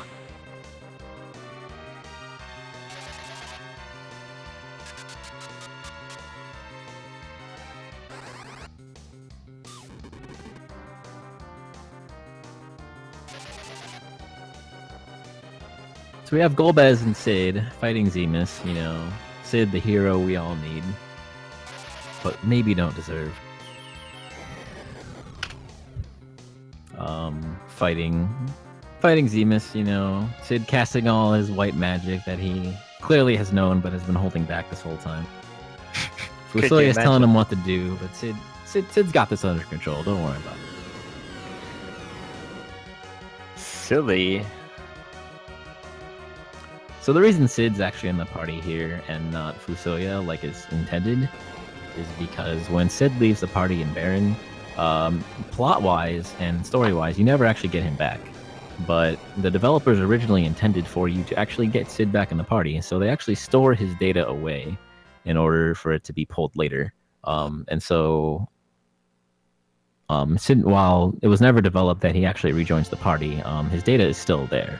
And so instead... It's eventually rewritten by Fusoya's data when Fusoya leaves the party. But because we never did that, and Fusoya's in our party right now, it's actually going to pull the character information for Sid. And so Sid is the hero that we all need. And as you already can see in chat, there's a fun game that goes along with having Sid in the party. So Sid's intelligence and it's wisdom and what's the other one for white magic? Will, exactly. I always that's like in no other game is it named that way. Anyways, those stats are abysmal on Sid, of course, but still he's casting this magic, and there's a fun game. He's going to cast Meteor now, and usually it ranges from I believe 16 to 2,000 to 300. And what people do is always guess. Price is Right rules. We guess the damage, and let's see here, 1690. That is very low. Let's see, do we have a winner? 1690? Yeah. Ray said 1690. Damn! On point. But he guessed before, that's not right, so... So Neros wins, he had 1689.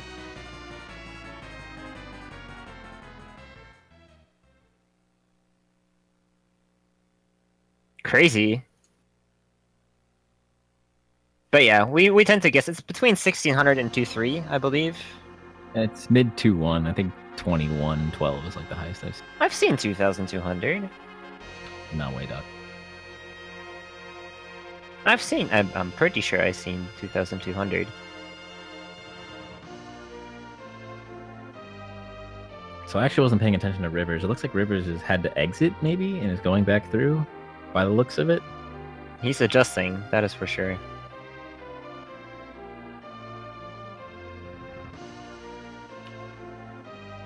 So Exodin about to go through the scary rooms, quote unquote. Oh no. He's actually doing safe route. So Exodin's doing the 12 item route that I was mentioning earlier. So he actually got the items to warp to Fusoya, and then while he's walking through, he's going to save. So Exodin doing the marathon safe route.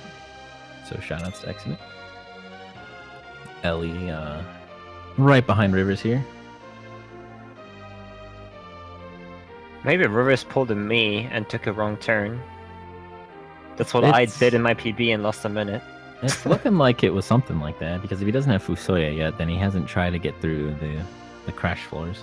Yeah, that's what I did in my PB, and I quit the category afterwards. It was supposed to be sub 2, and I missed sub 2 by like a little bit because of that. When is your glorious, glorious return, sir? It was supposed to be right now, actually, but then, yeah, I mean, you know. And just didn't do it. And I check it out. Let's put it that way. You gonna race Octomom then?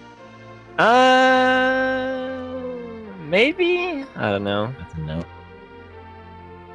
It depends. Like, it's a tournament, so if I'm like +1 and it's not set up for good groups or whatever you guys have planned, I don't know. We'll see. It's knockout races, so the top half proceed. Yeah, we'll see. If there's like an odd number when I join, I won't join. Oh, Pally, I'm gonna raise, dude. Easy. Alright, looks like Rivers hit a screen, all kinds of glitch stuff going on.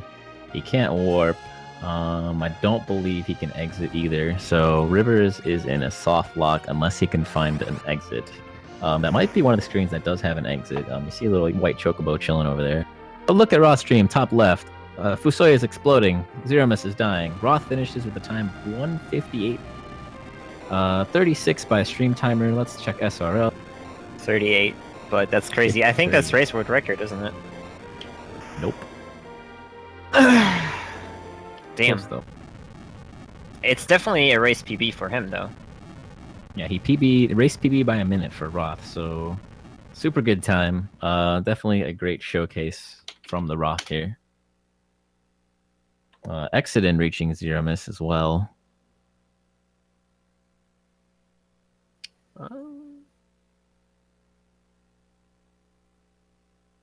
So he'll be finishing within the next couple of minutes here. Oh, that's right.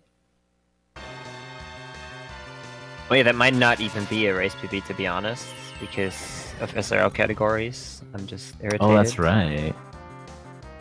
Yeah. Actually, it looks like it is a race PB. Yeah, it is a race PB. I just double checked. His other category, his former race PB was 158.42. Damn, you have a 150. You have a 157.59. You crazy, crazy man. Dude, races are where the times are set in this game. That's true. I get my PB in a race. Oh, Rivers pressed the button. You don't want to press button.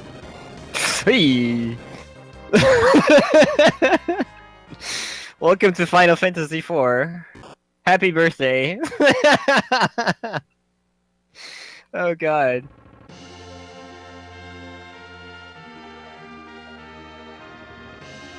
So, nice. Ellie trying to get through the glitch here, unable to warp. I don't think you can exit from this one either. So it looks like he's gonna soft lock as well. That's a real bummer. Oh man. Unless he finds some miracle exit here. There's fun things in these rooms though, like if you walk around and press buttons, you get dialogue boxes and events and whatnot. It's pretty cool. Unfortunately, most of the time you'll just, crash the game, but there's fun stuff here.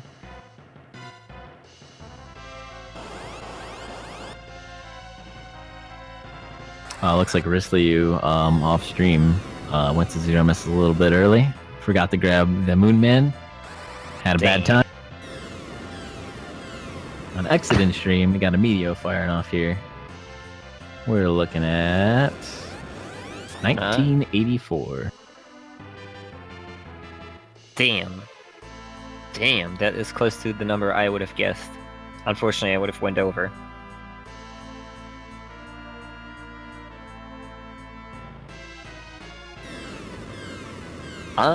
But yeah, this is a pretty standard 80% race, if I may say so myself. No credit warp race, I should say, because we do have another category that is even more volatile than this one.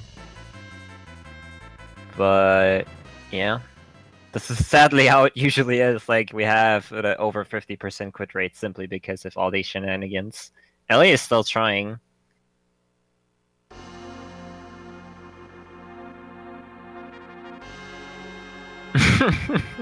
Roth having too much fun. I enjoy the bat actually. Make it hover. Oh, sadness.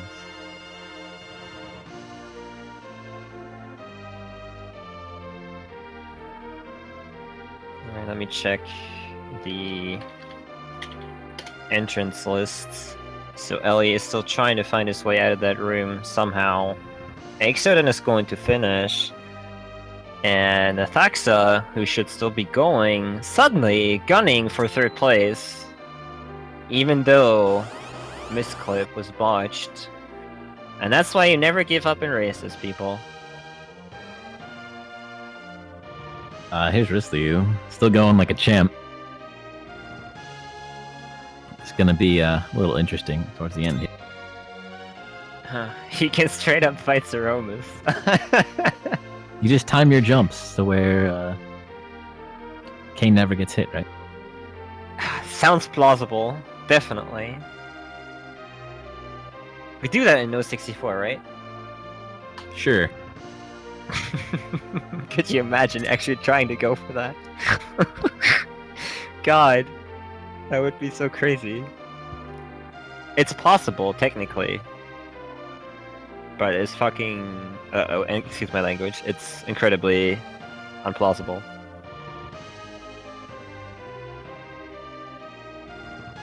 That one slipped out.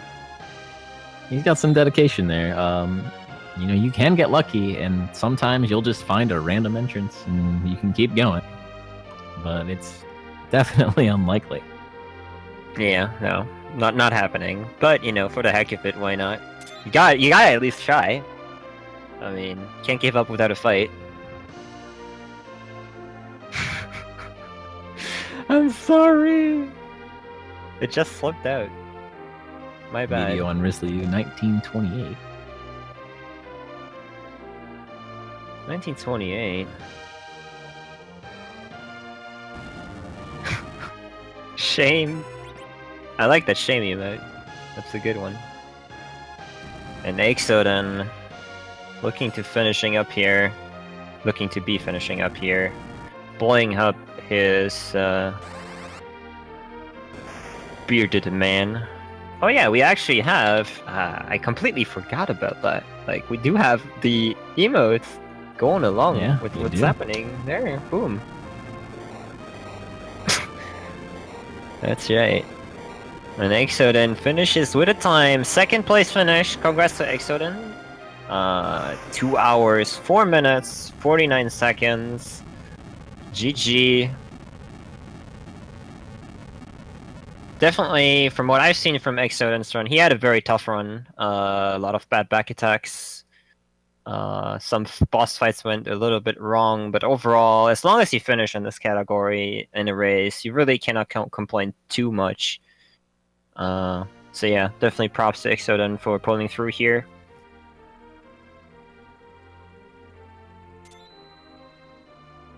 Alright, and now it's time for Riz to go all in. Going ham.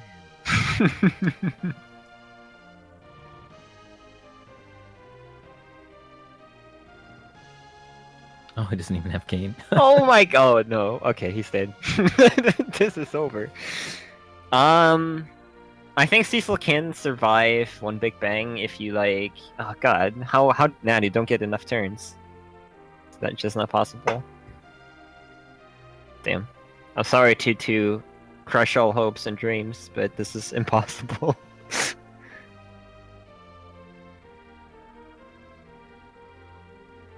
So there's a lot of questions of how did the glitch stuff happen? So what happens is there's a specific floor as you're going down through the rabbit hole where there's a floor that's based off of what your current in-game timer is. Basically how many seconds have passed, determine what map you get. And if you happen to enter at the same time that corresponds to a map that doesn't exist, or has erroneous data, then you get put in places like this with Ellie and Rivers, where you just get all this garbage data and you can't really do anything. Sometimes there's maps like this where you can just walk off the edge and it's fine, or you can cast warp or exit and get out just fine. But some maps you just can't get out of.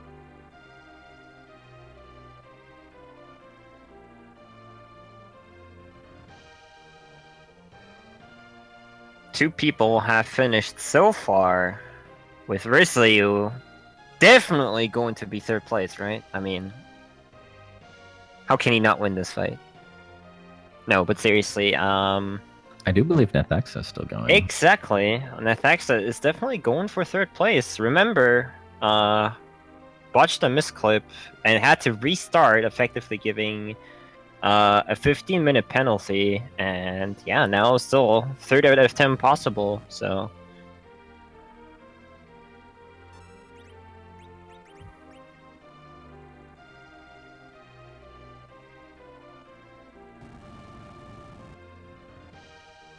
He can dot on if he wins this fight, he can dot undone. Unfortunately, I don't think that's happening. Alright, we're bringing up Nethaxa right there. Doing a pretty old stair setup there. I haven't seen these stairs being used in, like, I don't know, almost 2 years now. Yeah, it's been a while. I'm not entirely sure why they would choose these stairs over the other ones, but to each their own. Definitely. Alright, now the main dish in the bottom right there. Oh, he's gonna get him. Got the Jin Okay. going. Got the Oh, Berserk yeah. going. Oh yes! Here we go. Can we deal 2000 damage? I say no.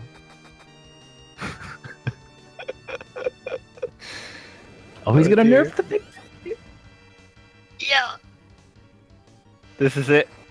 The new counter. Oh no! But Yang can survive. I believe in Yang. 200 damage. Nice, dude. Whoa, Jin Let's actually go. got off the world.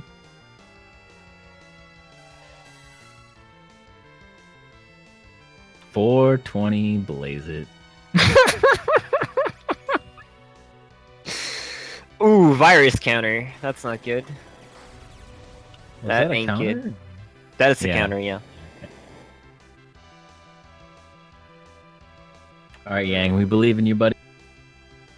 I believe less in you now. Yeah, the Big Bang got unnerfed because the virus took the nerfed stats. Good try, though. Good try. I believe we did deal over 1000 damage at least.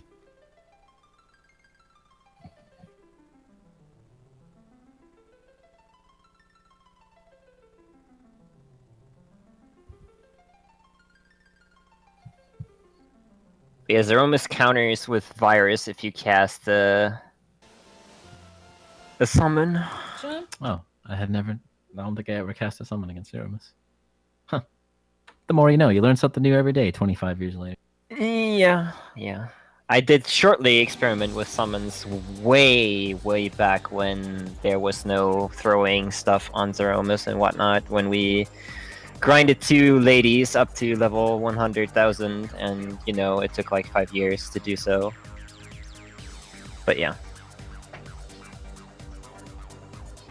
Summons are definitely absolutely not worth it no matter what, like, you do in any fight, really. Except for maybe Titan in a couple of very, you know, selective battles, but... Yeah, we got frogs in the top right. OS frog.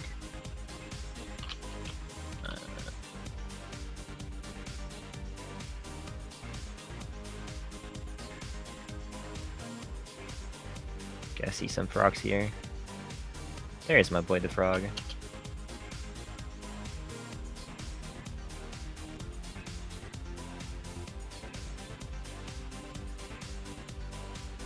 Alright, but to come back to the final racer, Nethaxa, sorry, this ending of the name trips me up. Currently on Calbrena Dolls.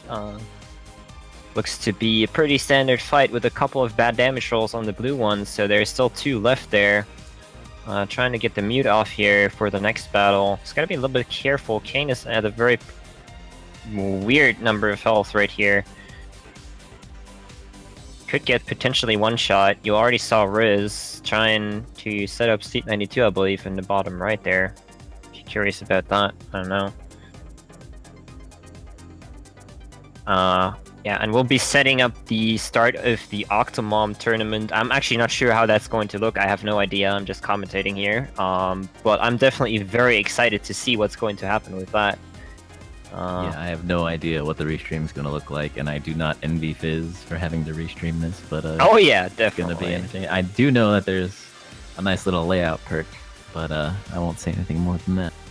Alright, sounds interesting. Alright, and it seems like after a bit of damage trolling here on the Thaxa stream, it's going to be a pretty decent fight after all. Most notably is that Kayn is actually still level 18, and you see that normally on 19 his lowest damage roll is like 700-ish, and he just dealt 630, I believe. So that's why there were a lot of bad damage rolls there on that site. But gets through onto Golbez. And then we'll have another chance to look at the beautiful, beautiful glitch afterwards.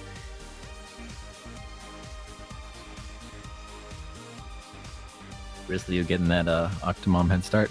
Oh, he's gone now. The Fizz taking the time to prep for the Octomom race. I don't blame him at all. Yeah. Poor guy's got his work cut out for him, so we'll see how that goes. In the Octomom meantime- is definitely something where anything can happen. Yeah, absolutely. So been a lot of planning going into this race. A lot of people trying to determine what the fastest thing to do is, and unfortunately, or fortunately, our boy Final Fantasy VI World Record holder LCC came up with the fastest strat for Octomom very long ago.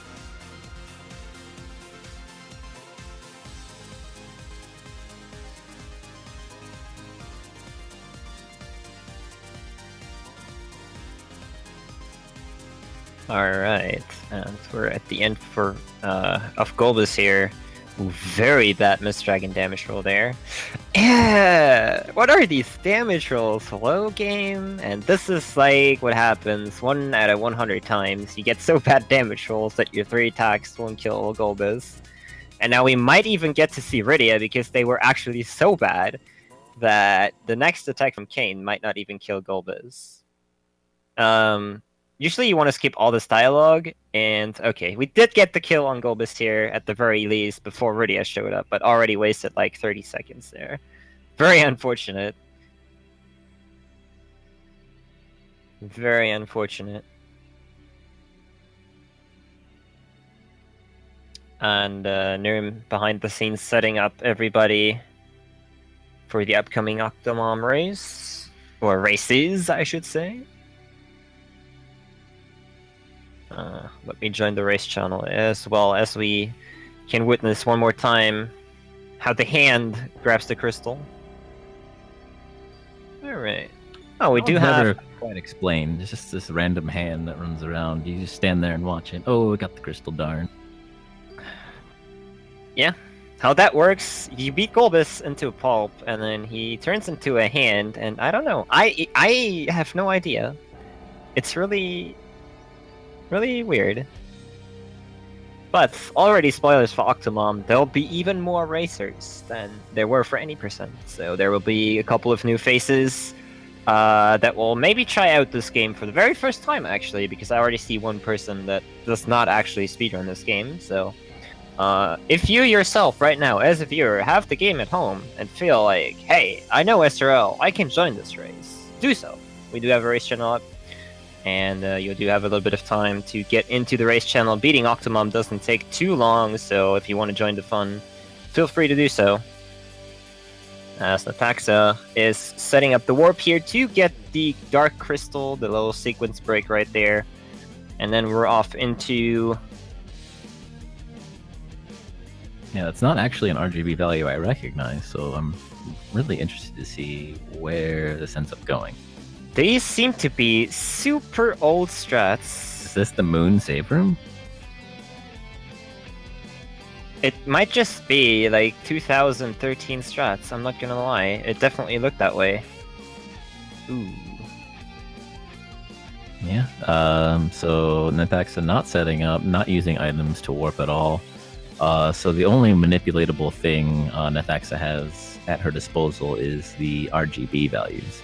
And so we're going to get to see a lot of these floors as Nethaxa has to go in and save, set RGB, exit, rinse, repeat a lot. So I hope you like this building because it's going to get a lot of screen time here. This is really cool though to actually show this off. Like, I mean, this was not planned, but this is what people used to do 2013, 2014. This is a lot more dangerous. There's a lot more points where it's just like you can go boom over. But yeah, it's also way longer.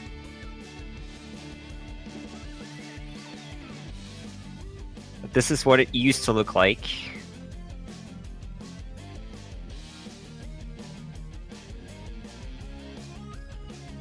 Oh, okay. So the first warp is sealed cave. I see. Lose the dark crystal, and then I do believe Nethaxa will be exiting out here.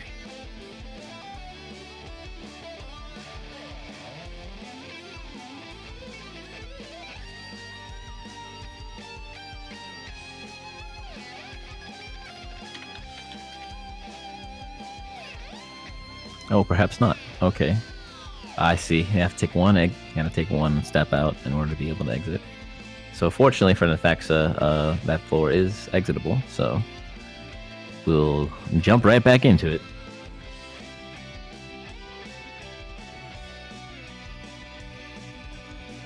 Yeah, definitely looking up.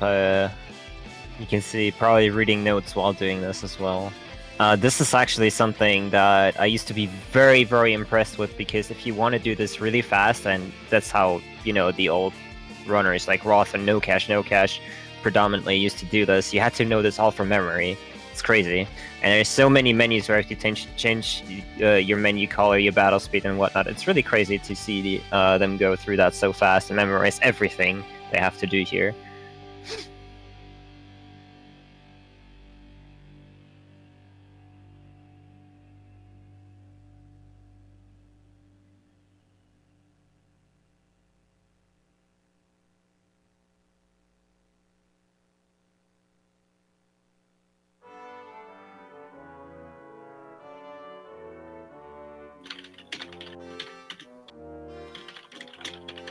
So as Megas said, this is an older route that only uses RGB. No specific items to warp with that one special room. And this is the route that was used for a pretty long time until myself 086 came along and was like, oh, hey, I found this room. We can do this stuff, and it's so much faster. So this is probably about 5 minutes longer than the average run, just because of all of the screen transitions and whatnot you have to get through. But this was the FF4 any percent run for a long time actually. And so right here, Nethaxa entering a room that's very similar to Ellie's, except this is what we call the Chocobo room, where there's actually a save point here, and if you walk down and press A, there's also a shop. So there's a lot of stuff you can do out of this room. And looks okay. So what Nethaxa has to do here, Nethaxa has a very, very specific amount of GP. But unfortunately, what happens here is there's a frame counter that determines your Y coordinate in this room. And so Nethaxa is going to have to keep resetting and reloading just to try to land in Fusoya's palace. And this was a big gatekeeper for a very long time in the FF4 any percent route. And so you're getting a little taste of the past here. Shoutouts to my boy Bick trying to PB for 3 straight months. Ah, good times. But yeah, this is like, I mean, the record right now, I don't know, you have to help me out there. I believe you have a 156 at this point. Yeah, 156.37 is the current record by Yeah, and some hobo. Yeah, with these strats that you'd see right now, the record used to be, I believe, we went down from 205 to 203, and from there, eventually, with a lot of optimization, we came close to sub 2, but this takes a lot longer, and it's a lot more volatile than what is and what the strats are doing right now. So yeah, a lot of runs would get to this point, and then you just try and try again and try again, like Nathaxa is doing right here, and you just lose all your time, and you had very little control over it, and it's just really unfortunate. On the flip side, you have a save point. True. Very true.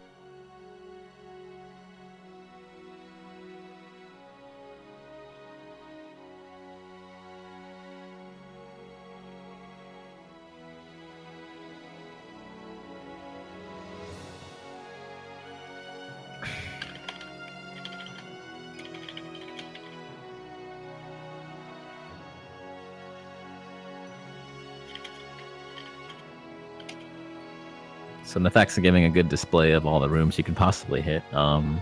Again, these rooms are all based off of the in-game timer, so depending on how long it takes you to get into those rooms is what determines what actual map you land on. And so ideally, I think for Nathaxa it'd be best to wait to try and get to a room that you can get through. There's another bacon room.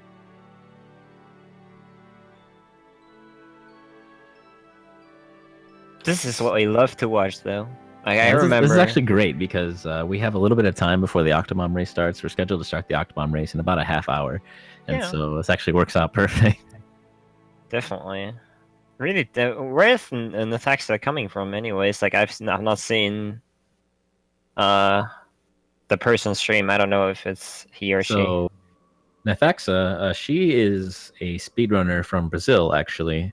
Ooh. Haven't seen her around for a very long time. So it's really cool that she randomly appeared for this race. And so I was very excited. Nathaxa did a lot of runs probably a year and a half to 2 years ago. So it's understandable that the strats employed here are a little bit on the older side. So it's very cool to see people coming out of the woodwork. she. Nice. Very cool. Yeah, definitely. Yeah, I was very hesitant to use the he because I was kind of suspecting that it was she, but you know, I did not want to assume.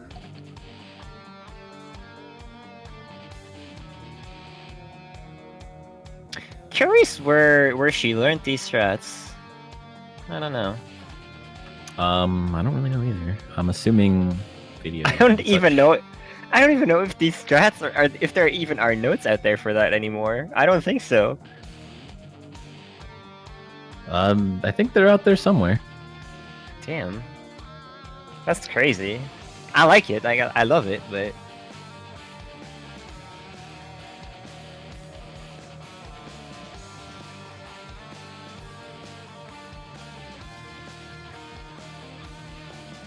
all these fantastic rooms. Many, many bacons. But yeah, this is the big reason why this used to be the category that only 2 people basically actively ran. Like nobody even dared to like try. I mentioned Big earlier, who eventually did this as well, but that he started picking this up and ran it for like a couple months, and then the new strats came out, and suddenly everybody started to learn any percent because all of a sudden, you know, you just had like one obstacle in the whole run basically. So it got to be really, really free. But this was basically why nobody actually even tried to run this category. Like, I know I frowned upon it when it was like with these strats. I was like, no, I'm not doing this. That's too crazy for me. Yeah, it's definitely infinitely more consistent than it ever was in the past now. It's almost guaranteed at this point. Whereas before, maybe before we even understood that, oh, this is in-game timer that's causing this, or we understood what the good values were and what the bad values were, you know, it was just, and then just the random crapshoot of, oh, did I land in Fusoya's palace? Nope. Okay, well, there goes the run. There she goes. Nice. So yeah, eventually through black magic, you land here. Glorious.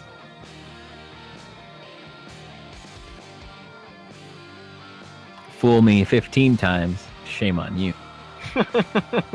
Fool me 16 times.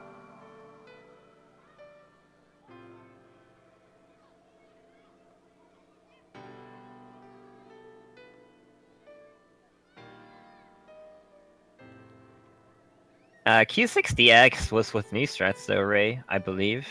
I don't know actually. I don't think so. Maybe.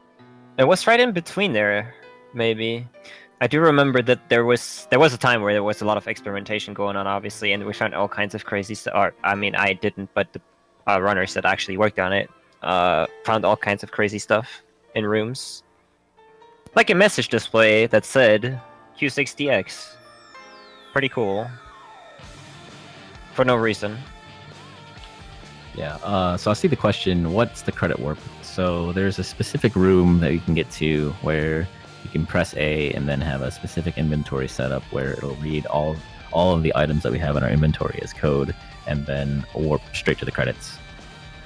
Basically arbitrary code execution. The problem is it only works sometimes, and so it's as much of a crapshoot as this was right here, more or less. And so it's not exactly a popular category because who wants to spend 2 hours running a game and then, press A and it didn't work, that's game over.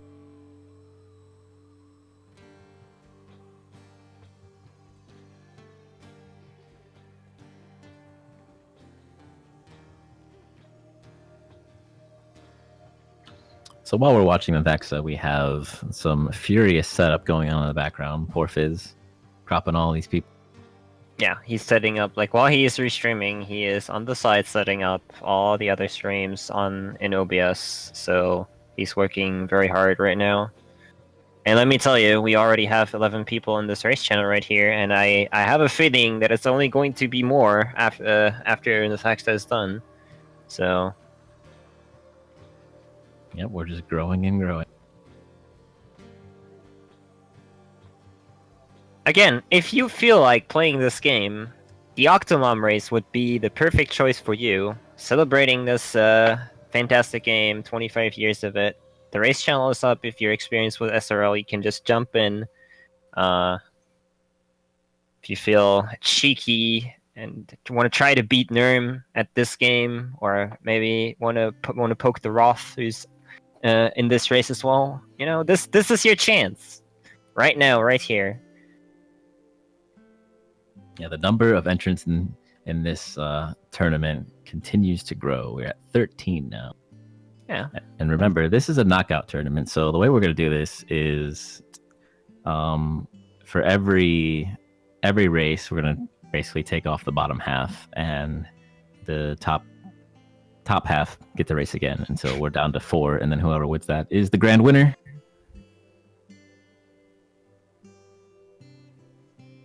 Oh, sorry, we're up to 12 people because I'm technically in the room just to make sure it doesn't start before the stream started. You're not racing? Unbelievable. Sorry, folks. I put out misinformation. I mean, I could, but I Unreal. won't.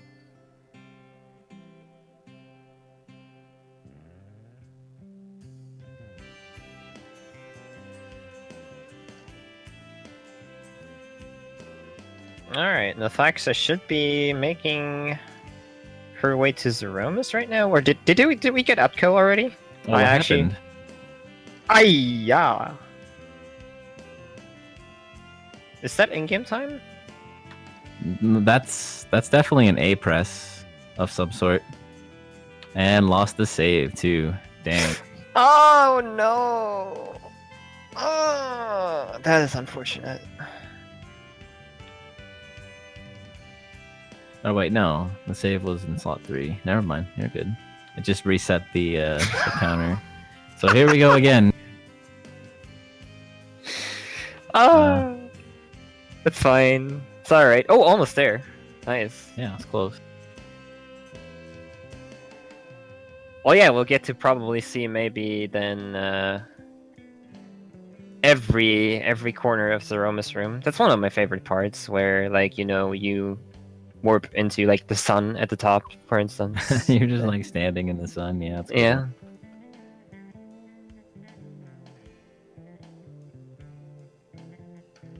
the other people finished or Hey. are finished with the game. There we go. Yeah. We have 7 unfortunate forfeits. Most of them were claimed by this glitch. I believe we had 3 soft locks, if I remember that correctly. And a couple people died to bosses in very unfortunate scenarios, which can happen. No shame in that. Even though the people usually make this look super easy, this is actually a very technical and difficult game to speedrun. You do play with fire a lot in these battles, Yeah, if you especially wanna in the go second fast. half. It's really rough. Mm, But I mean, there's a lot of safe stuff you can do as well. So if you're looking to just kind of play through it, take safe strats, it's really not that hard. But like doing things optimally and cutting down the time as much as possible, you take risks, and those risks can backfire. definitely. And especially, I mean, they all know that they are showcased here on RPG Limit Break, so they want to show the best that they can do. So I mean, I saw a lot of people just going, except Exoden maybe. Exoden did some safety stuff, but everybody else pretty much tried to do their best, like go for gold. So, if you do that, unfortunately, it does backfire at some points.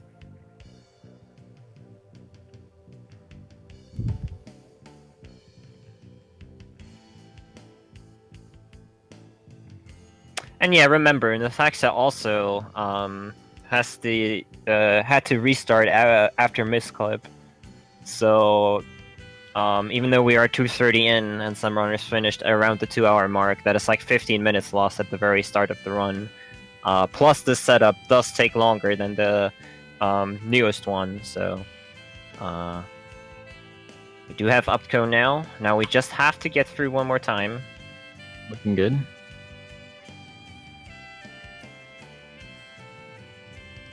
So the way the old route works is you go back to the red room with the chocobo music that you really can't hear, and in order to get to the Zero Miss specifically, you have to buy a specific amount of items, and that changes your GP enough to where when you get to that point in that particular room, you either land in Zero Miss or you don't. And so I think what happened last time is Nathaxa actually crashed trying to buy stuff. Maybe they pressed A on the wrong square. And so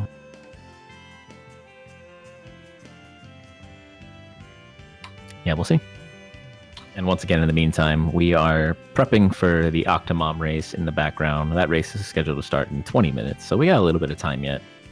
So just hang out, chill out, and enjoy Final Fantasy IV's 25th anniversary. And cheer on Nathaxa, plowing through the 64 floor glitch here.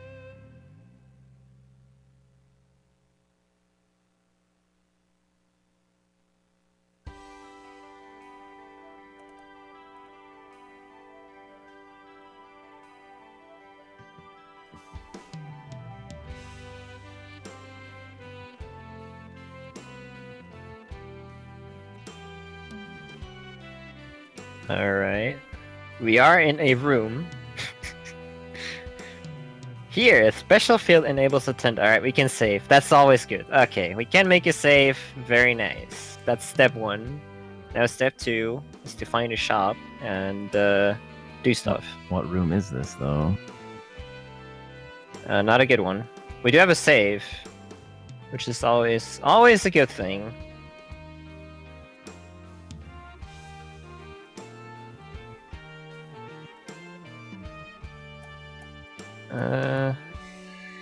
Could the shop be on the top right? I do remember something vaguely like that. Yeah, I don't know what the RGB values are that Nathaxa has, but they're not the normal ones, and so because of that, I don't know what all that's going to affect. These are the very, very... It looked like 12.76, and it's not Yeah. 11.76. That might be why. I mean, I am not an expert. I just can tell by color that it looks like the very, very old one. But if it's one off, that might be the reason why it's not working. If that is the reason, somebody should tell her so she can exit and adjust.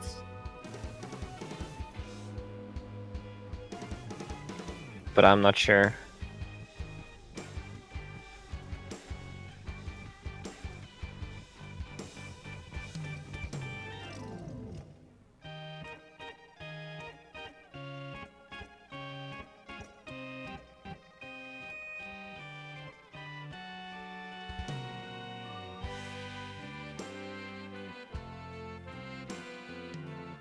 Now we got an empty text box. Looking for stuff to happen. Bacon.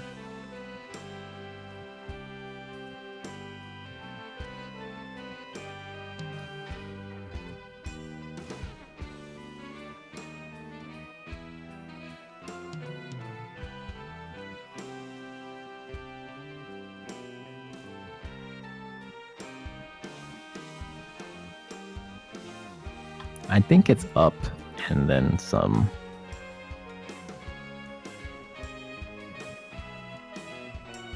But it's quite possible that she can't. Now she can't go up. Oh, oh, oh. Well, there was a thing. It's not gonna do any good. Mm-hmm.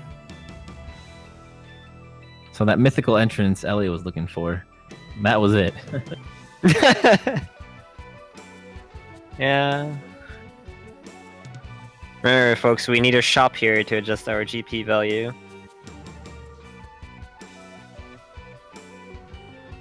Let me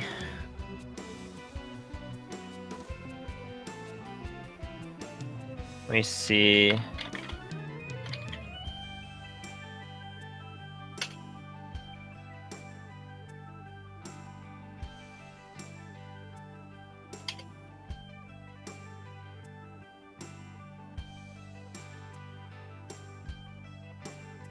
Ah, Roth is already in the chat. Yeah. Alright, cool. So we're here, we get the exit and maybe trying to adjust the RGB values to get into a different room.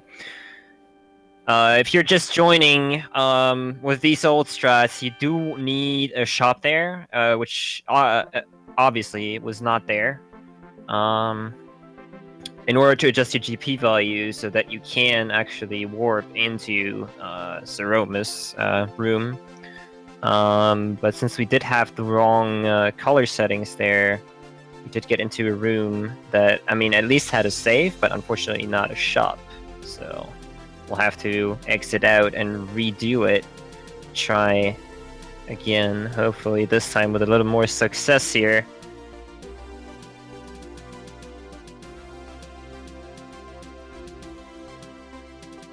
In the meantime, we do get to build the sandcastle again, yes.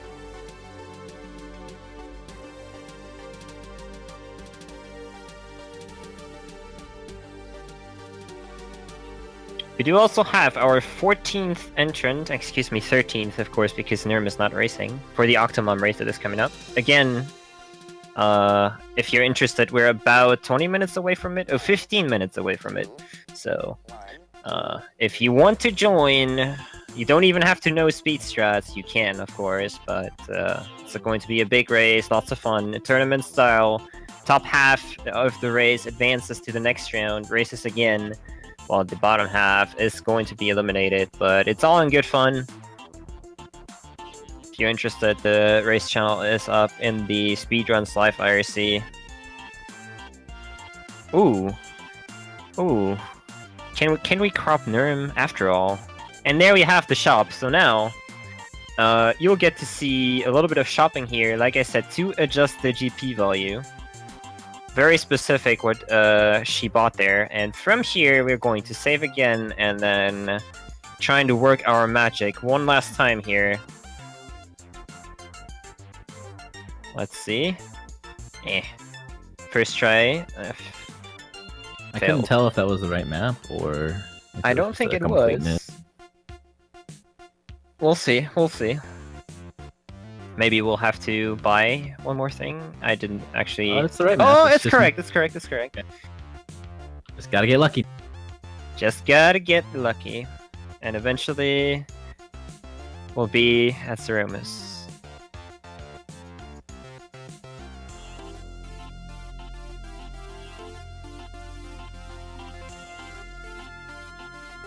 So you basically just have to reload until we hit a spot in the room where we can actually walk on.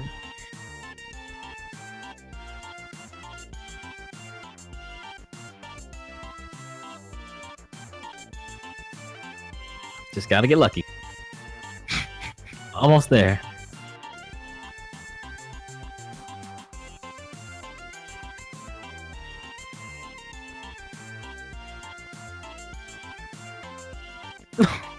No! No! Oh! We had it, and then we lost it. Unreal. Unreal. She What happened? accidentally walked into the teleporter, Oh man. and then threw her back. God damn it, we had it. That's hilarious, though. In space. Oh yeah. Yes, this is very rough, and this is what we used to do though for the speedrun. Lots of fun and frustration. Personally, I never did this because I'm not crazy, but you know. These were the days, man. You missed out. No, I definitely enjoyed watching this more than I would have playing. Pretty sure.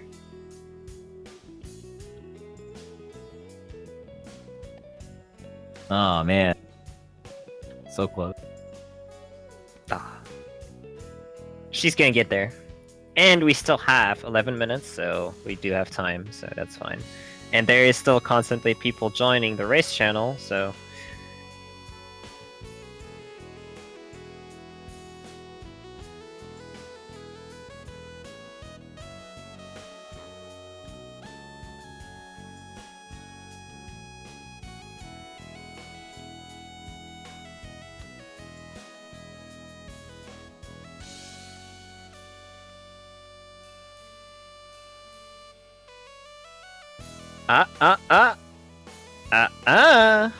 Hey. We did it. Can we get a round of applause, please, for the endurance? Definitely. I would have quit, like, after 220, I believe. So, yeah, definitely well done. And we do get to see an end here, and remember, she is going to finish in 3rd place. Yeah, So, third big of props. 10. Big props. Slow and steady wins the race. Definitely.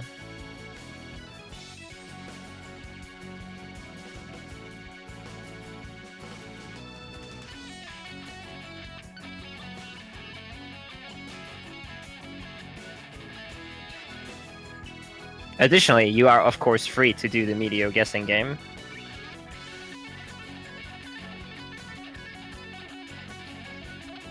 In the meantime, also last adjustments here for the upcoming race that is going to be pretty hype. There are people trickling in too. We have seasoned pros here that I spot in the race channel. Do I see my friend Chaos SRL? Interesting. He's lurking. I would be very Uh-huh. surprised if he jumped. There, I definitely see at least 3 people in the race that have absolutely nothing to do with Final Fantasy IV, so... That's exactly what we want here, though. Exactly, yeah.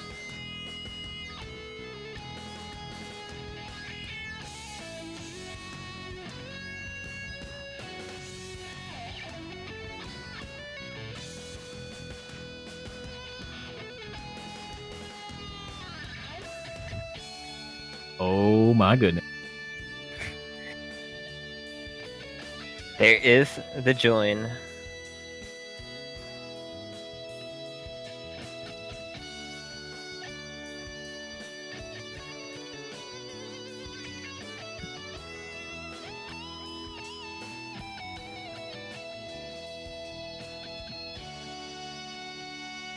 Thank you very much. Commentating this game is always fun for me. Probably my favorite game to commentate, actually, I must say. Quexel does raise a valid question. Where is the Octomom True King Magic Emperor LCC? Let's have a look at Twitch chat. He's not here. I don't know. Maybe he's going to ninja join last minute. That would be pretty epic.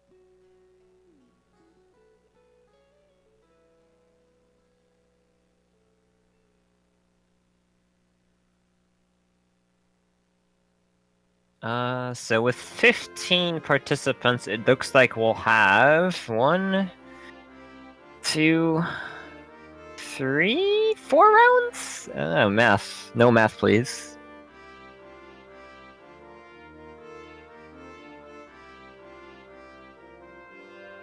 One, 2, 3, 4 rounds of Octomom races, yeah. I'm good at math, by the way. It's gonna be epic.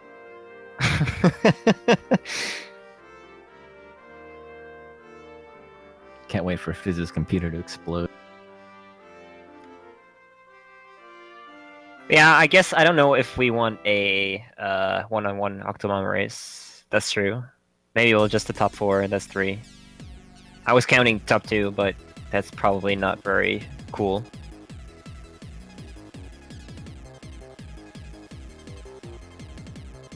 More and more people join. This is gonna be epic. This is gonna be absolutely epic. This, yeah.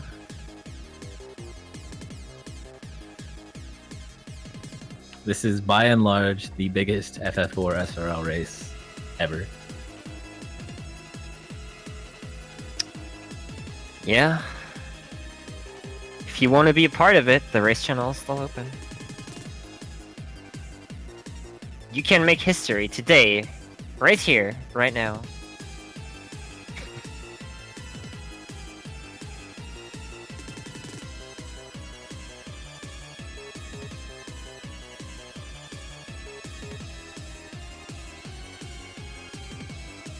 Oh boy, there is number 17. In the meantime, the Thaxa is actually on the very final stretch here, so we're going to have a finish run. Again, mad props to actually finishing this out. Especially with these strats that are overly complicated. So we'll have one more RPG dead soon.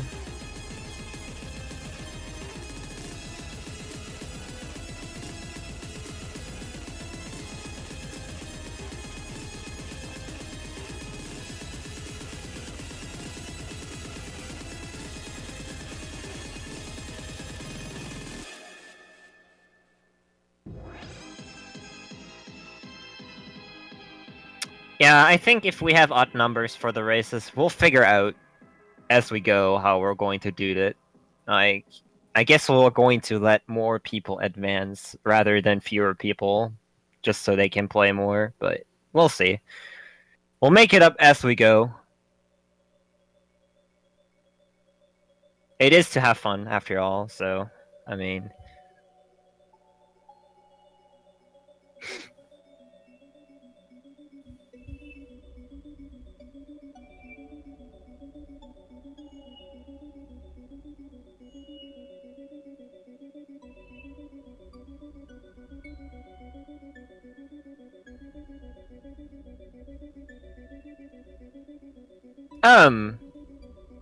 No.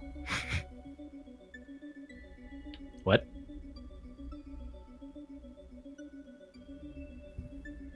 I did not say that. So Fizz's computer is legitimately exploding, so we're gonna actually limit it to people who were not in this first race, but will be in this new race. That is actually a fantastic idea. So I'll keep an eye on IRC and scream when somebody finishes who's not on screen. Reaction! Boom. GG, Nathaxa. Well played, for sure.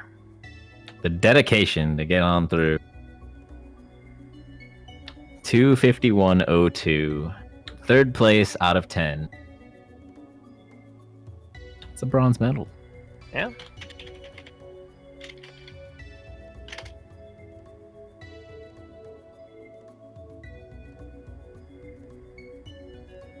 No, what I did say is that if I were to join and it was going to be an odd number, I would drop out.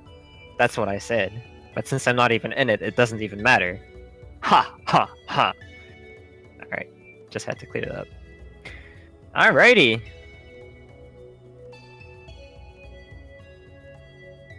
With that, the any percent no credit warp race has come to an end. GG to all the runners. Let's not forget everybody who participated in this race.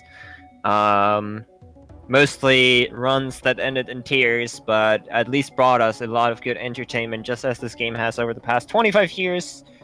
GG to everybody. And we'll be moving on very shortly here to the Octomom races. Let me take